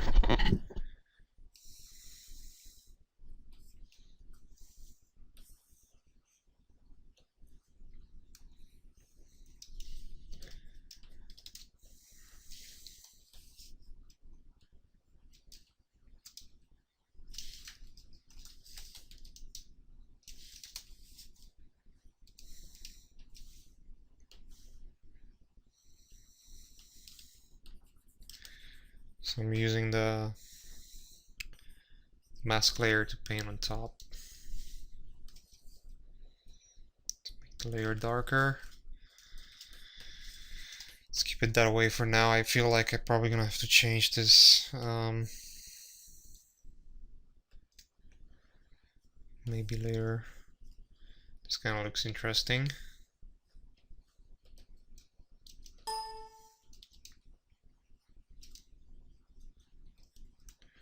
See if we could use that. Actually, it's pretty cool. So let's keep this. Just paint it out so that it feels like it's a part of the design and not just paste it in. Oops. Kind of overdone.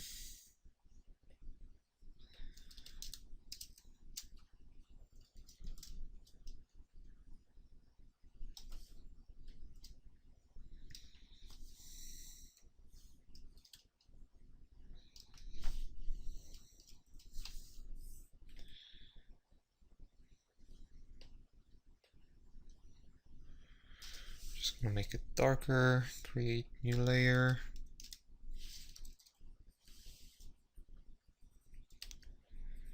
And paint in that light information.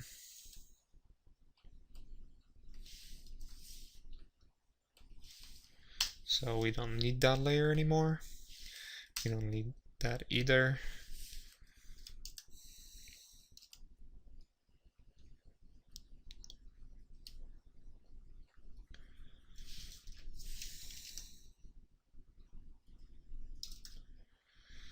Just adding little dots here and there, make it look like it's manufactured.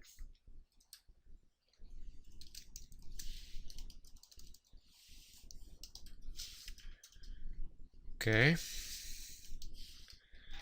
See what else we could use.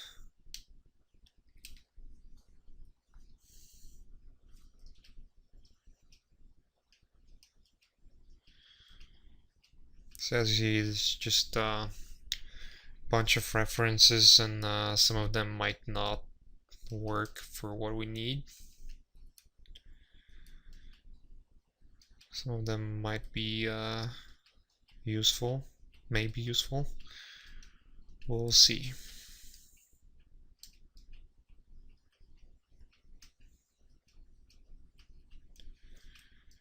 Yeah, I don't see anything that I'll probably want to use here. Oh, actually, maybe this part. Wait, what's that? No, let's use that one.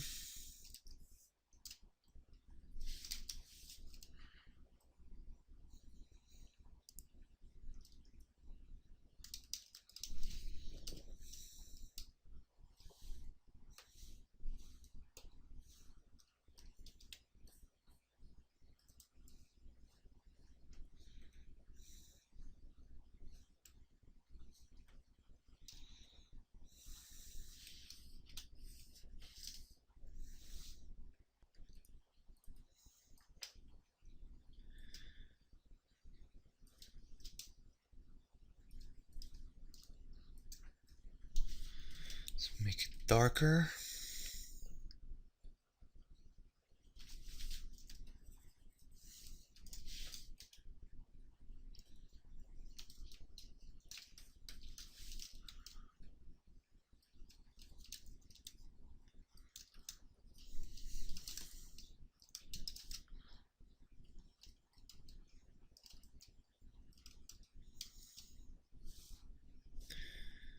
Actually, this is gonna be even easier to do it this way.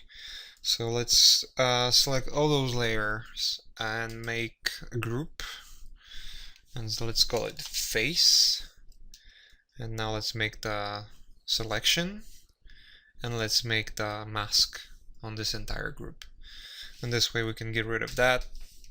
We can get rid of this mask. We can get rid of that mask as well.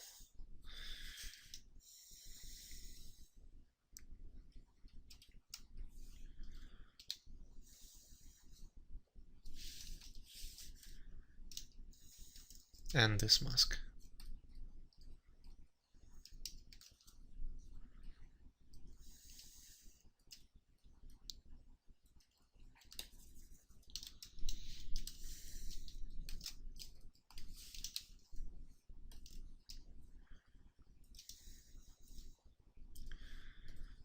Just experimenting to see what works. This might look interesting.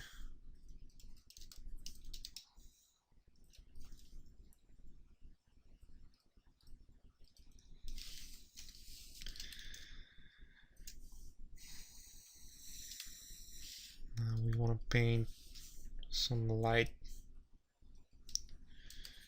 not black.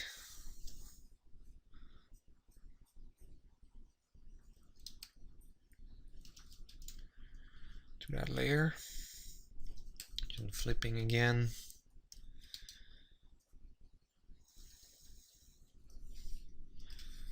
Let's make this way darker.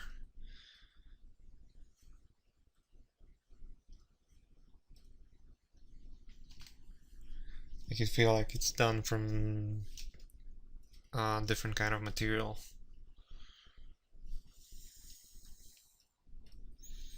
What you can even do here is let's make a level mask on top of our group. Let's make it darker. The whole group.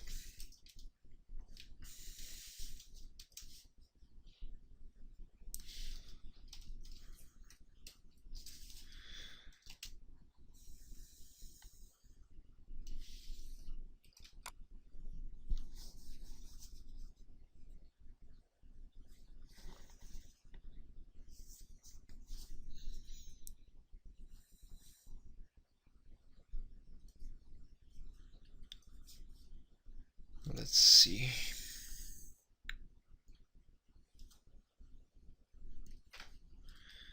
Just trying to figure out what to put here.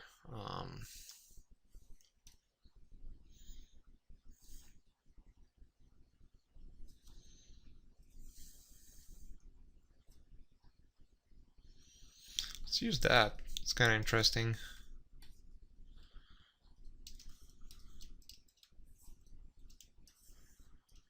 Let's see if it even works. I'm not sure.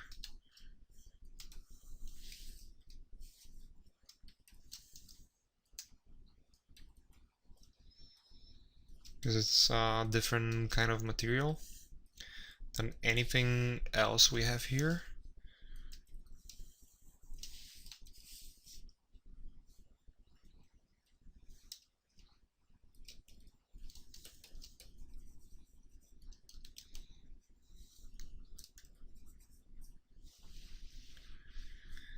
Let's put it on lighten mode so that maybe this material here is more shiny.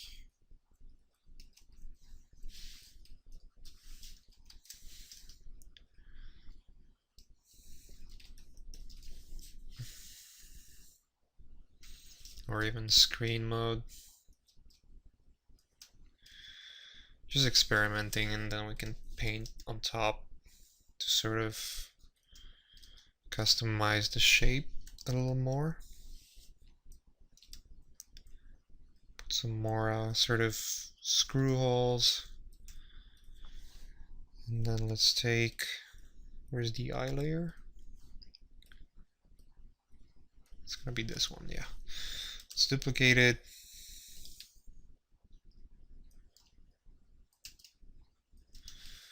And sort of squeeze it in here. Create the mask. Paint out the details that will not be visible because of the shape of the head.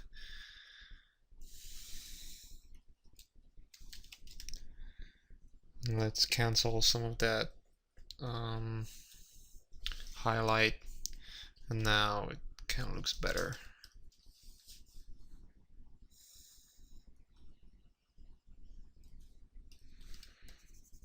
I don't want that sticker here either. But what I like here is this yellow color. And let's use that to create some shape.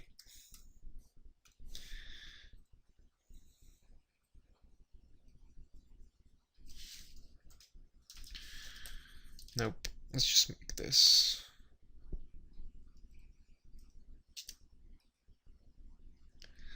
Like a sticker in the middle.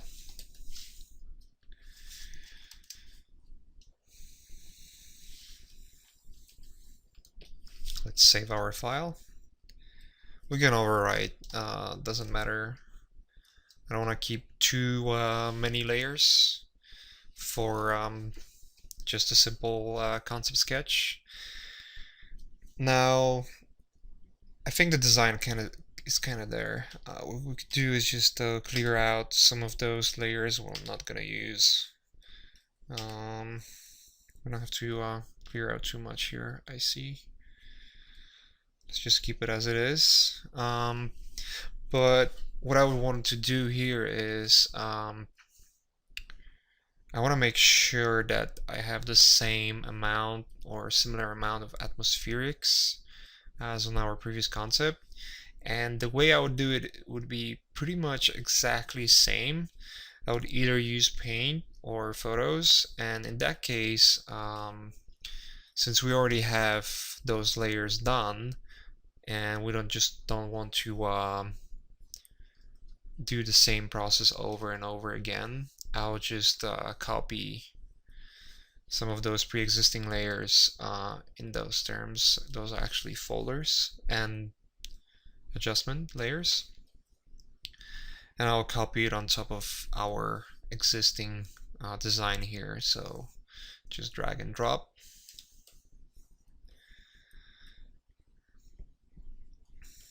And you see it's just working wonders. Almost done. Let's close this. What I don't want to do here is there are some errors in the selection. That's mainly because we're using a previous file or we're just directly copying from it. So all those layers are not gonna match our current design. You can see this is the main layer that is making everything looks kind of wonky. So let's go back here. Let's clean it up. Let's merge those things together.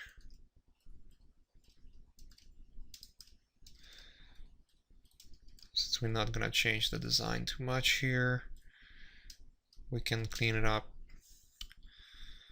So this is almost making our selection. So I'm selecting the inverse and control backspace using the background color to paint the mask black outside of the selection, and then control backspace with the white, and then I'm painting inside the selection. Now I want to edit it a bit with soft brush. I don't like how it's outlining the weapon, so I might just get rid of some of that effect.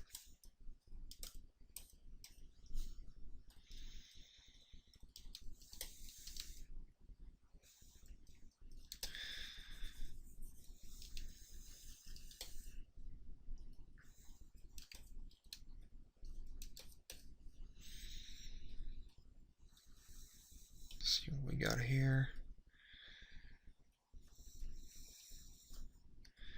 We don't need that layer. This is fine.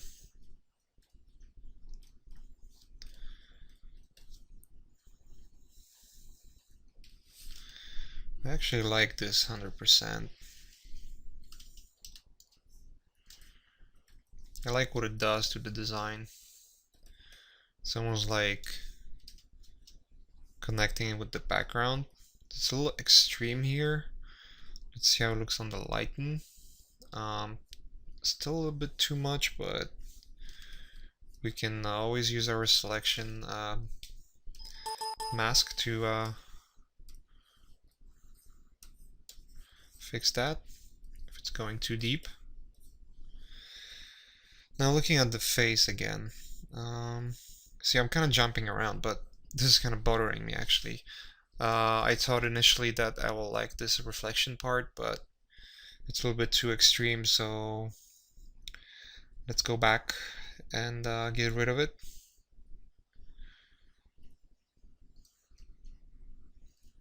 Or scale it back like this. It doesn't have to be so into your face, sort of. We don't need that layer. Let's put it here. Now we like all of that.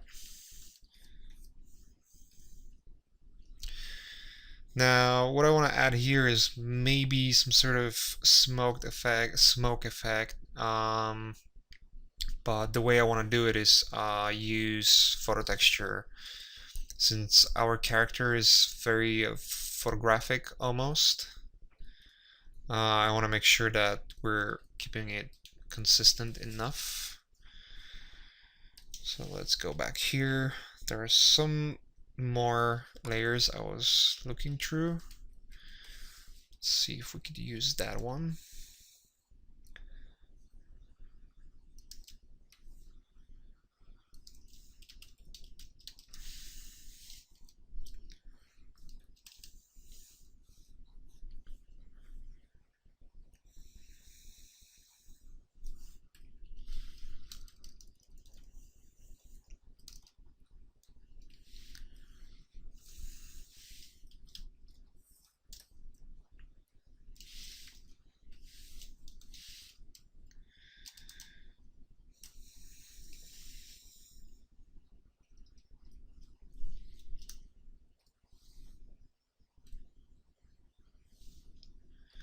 Let's put on the lighten mode. Actually, let's kind of scroll through the modes and see what works.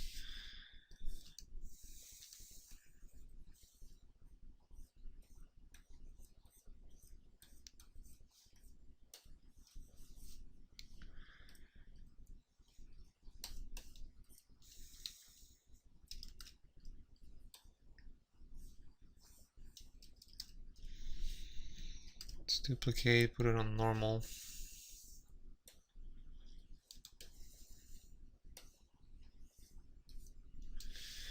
Nope.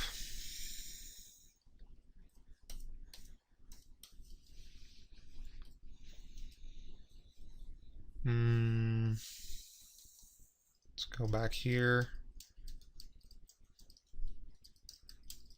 Let's use this entire layer and see what's going on. Or maybe not.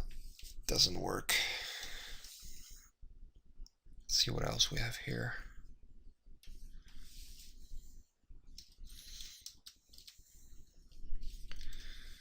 Now we got a match color here because it was dramatically different.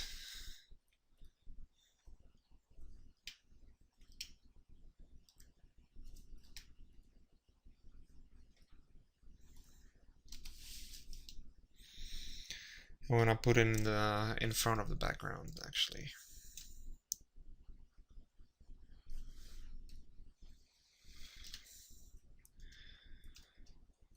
Now this is like a lucky accident, but you see that the way it looks with the design we have is actually pretty nice.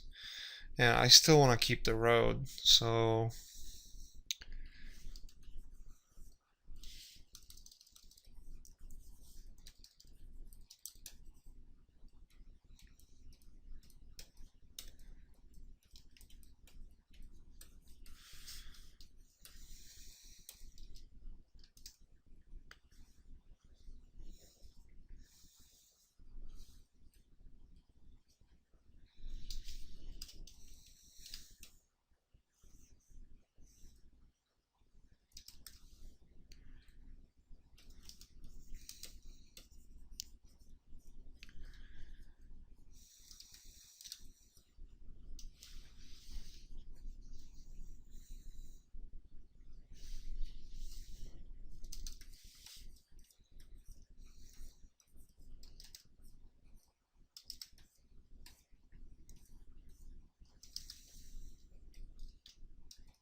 just erasing the mask, seeing if it works. What I will have to do is let's duplicate this layer and make sure it's one background layer. And now let's duplicate it again. Just made it really bright. And now I'm creating a mask. What I want to do is I want to have this effect, this nice highlight that is coming from the sun on the road. So I'm gonna paint it in on the mask.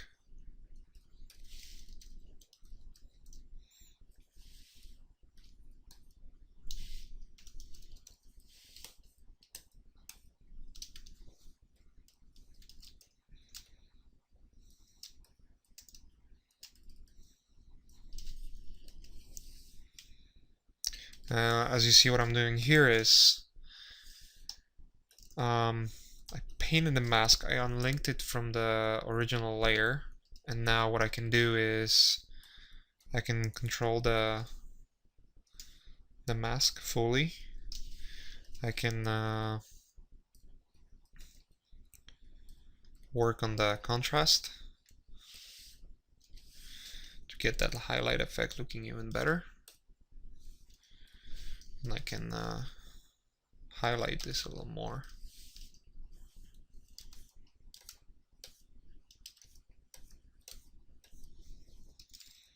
Oops, I was painting on the wrong layer. Let's go to the history. I want to keep the levels.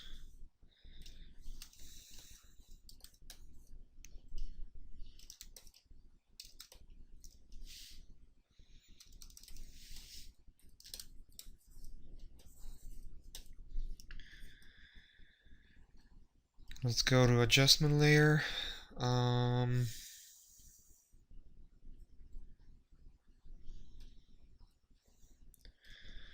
feels like we're adding unnecessary amount of adjustments here. This looks more realistic.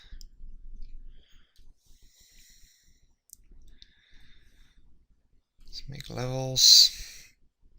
Let's put in some more contrast and make it more washed out so it kind of sits together slightly more.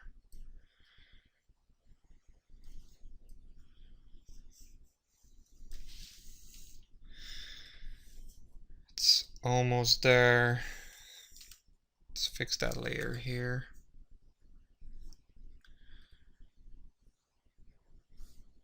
Unmask. Let's make it more irregular.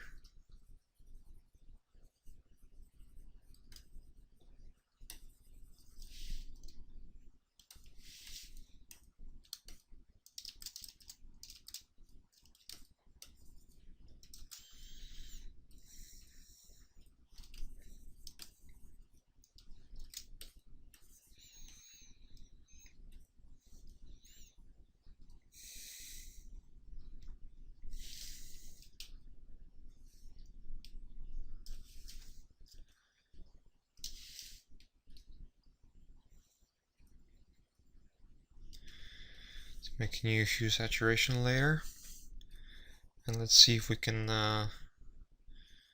get some of the blues and cyans back.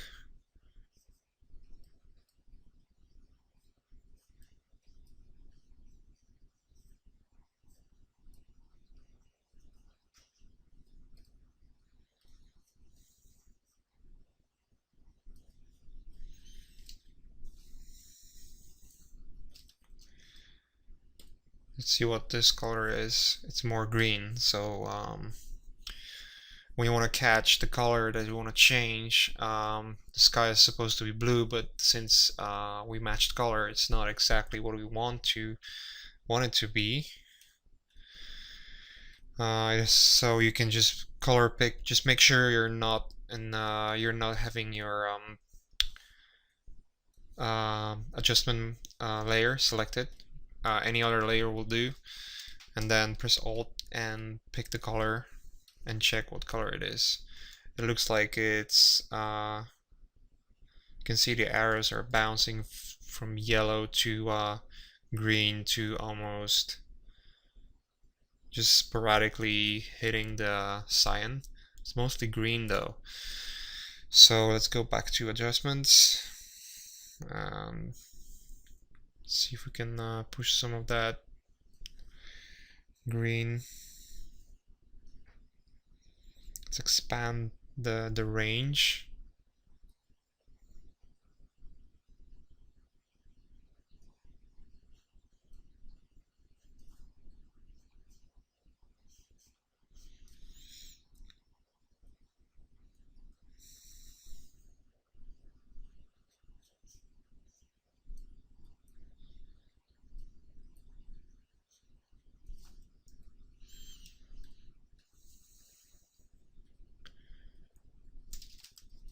Actually, let's leave it as it is.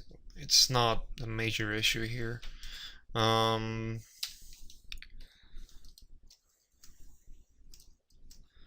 pick the color from the original photo, and let's use color mask and one of those cloudy sort of looking brushes we had.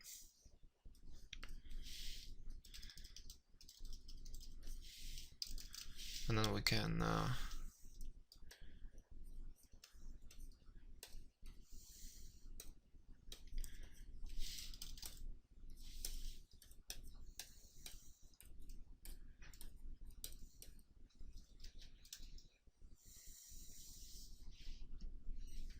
paint the color.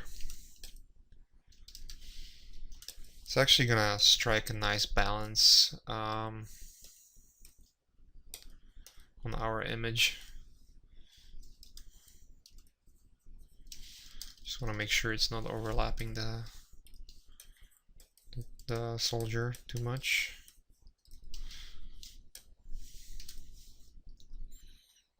Yep, that looks way better. Now let's go back to effects layers and see there's maybe too much dirt, especially that is covering the smoke.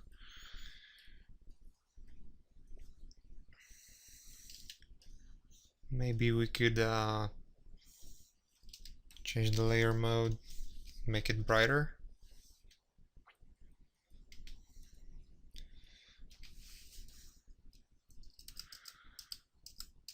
Or even if we want to keep the darker spots, let's just make them less visible.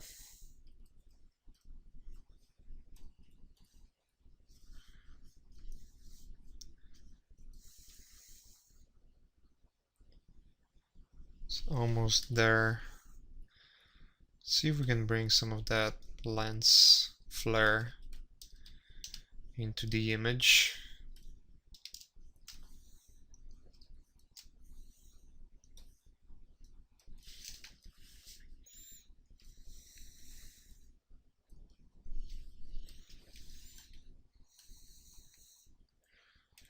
No, we don't want any blue color here. It's just the light that we are after.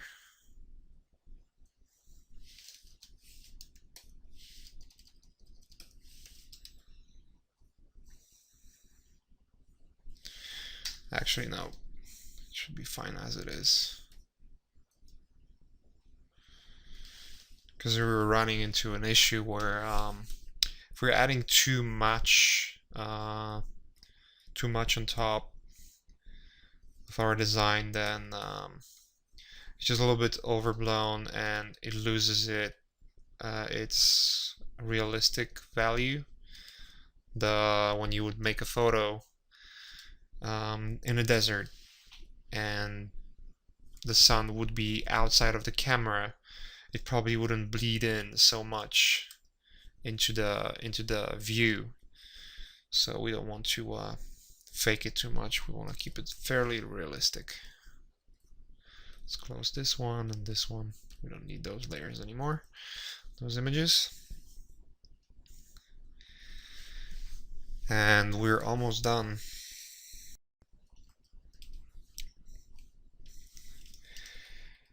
Alright, so we're almost done. The last thing I usually do with images like this is I'm creating a layer. I'm gonna make a group. I'll call it post FX. It's similar to FX, but never mind. We just want to keep it organized. The way I'm gonna do it is I'm just gonna fill it. Doesn't matter which color it is. The end result should be a neutral gray. So it's like 50% gray color. Now let's make a filter, add noise. Let's add a fair amount of noise like this, and then use either soft light or overlay. And what we're doing here is we're sort of faking the film grain effect into our image. Now we can scale the layer a little more so the grain is not that frequent. The frequency is a little lower. Let's actually crop the image so we can delete the information that is outside. We're gonna need that anymore. Okay, this is probably enough. And then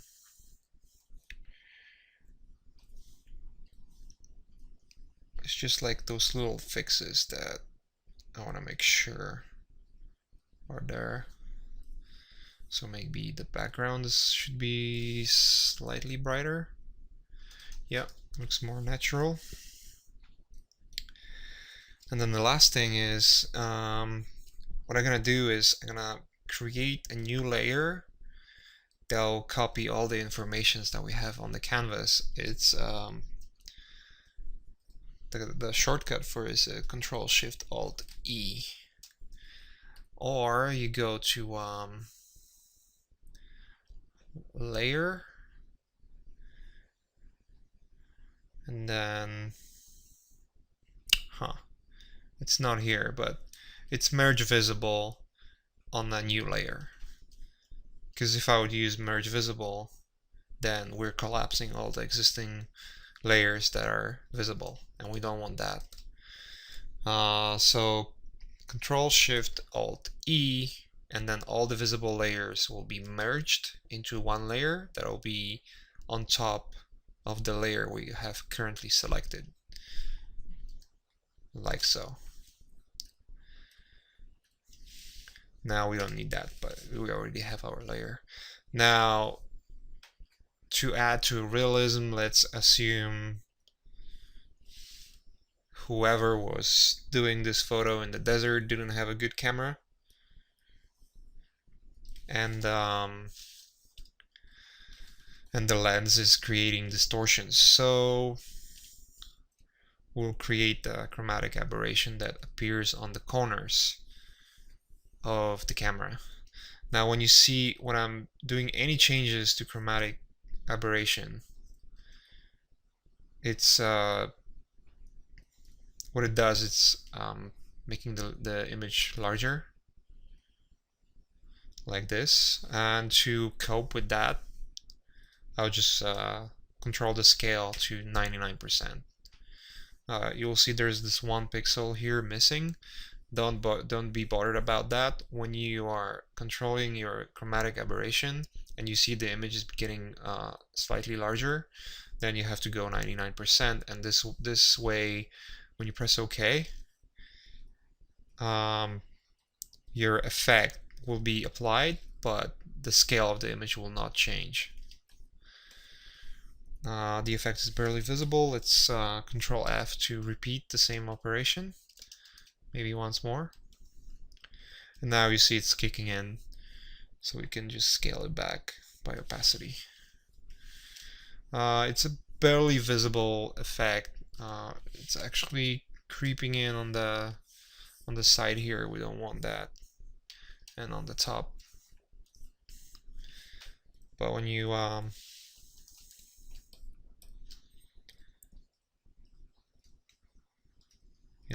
enable and disable, you see that it's actually fringing. There's this fringe effect. The chromatic aberration is kicking in here and is making things more sort of blurred out, but that's how really bad quality lenses are reacting. They're actually creating this effect on the edges. So we want to add that. And that's pretty much it. Let's save the file. Now let's call it final. And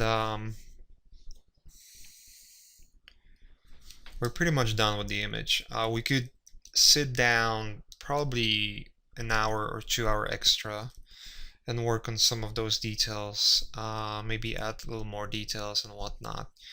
But as you see, it's a fairly quick way of working. This whole image didn't take us too much time, and granted, if you would send it to your supervisor, if that would be a commercial work, he will be probably pretty impressed with the results, especially the quick turnaround.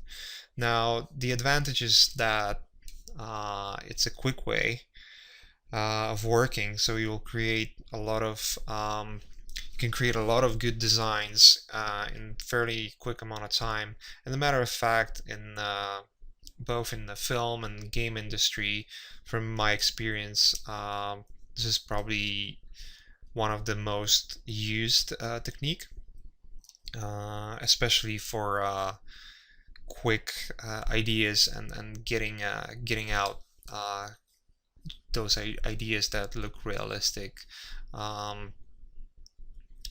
Another advantage is that you're getting a very realistic lighting. So not only you're presenting the design, but you're actually putting it into a package. And beautifully rendered images with good design will sell way better than just nice designs that are just maybe black and white sketches, for example, or whatnot. Um, Also, the big advantage here is that it can be used later in the pipeline by other artists. So let's say um, you would create this image and your production designer or your art director would approve it and say like, looks awesome, let's use it later on. Um, Whoever gonna work on it in terms of like creating a 3D model or animation and whatnot, or even a lighting artist, will find a lot of useful information from that very single concept. Whereas if we would use painted concept or maybe black and white sketch, we wouldn't have necessarily enough information for them to work with. So that's one big plus. Now, talking about disadvantages of using this technique, I think the biggest one is that you have way less control over your design. Your design will pretty much be your creative way of using existing photographic material and playing with it to create the shapes and detail information. This is going to be limiting, especially when you want to have full control on, say, shape and the way the detail plays out around those shapes, which we have shown with the painting method. We had full control. It was taking us longer, and it wasn't as realistic, but yet still we had full control over design. Whereas when you're using photos, you kind of already have pre-existing informations that you need to play with and you need to stick to. Obviously, you can edit them later on to kind of refine your designs as we did here, but essentially you're kind of stuck with what you have. I've noticed one thing here that I want to fix, which is just this darkening effect here. Just this funny habit of getting back to already finished concept and just adding this little extra to get it what I want it to have. But anyways, so those are the advantages and then disadvantages of using this technique. Both techniques that we already talked about, which is the digital painting or speed painting or however you want to call it, and photo bashing are valid techniques in both film and video games or any other project you might work on. You just have to balance those advantages and disadvantages and see which technique is gonna actually fit better to what you need at this moment of time. Also, both of those techniques actually kind of,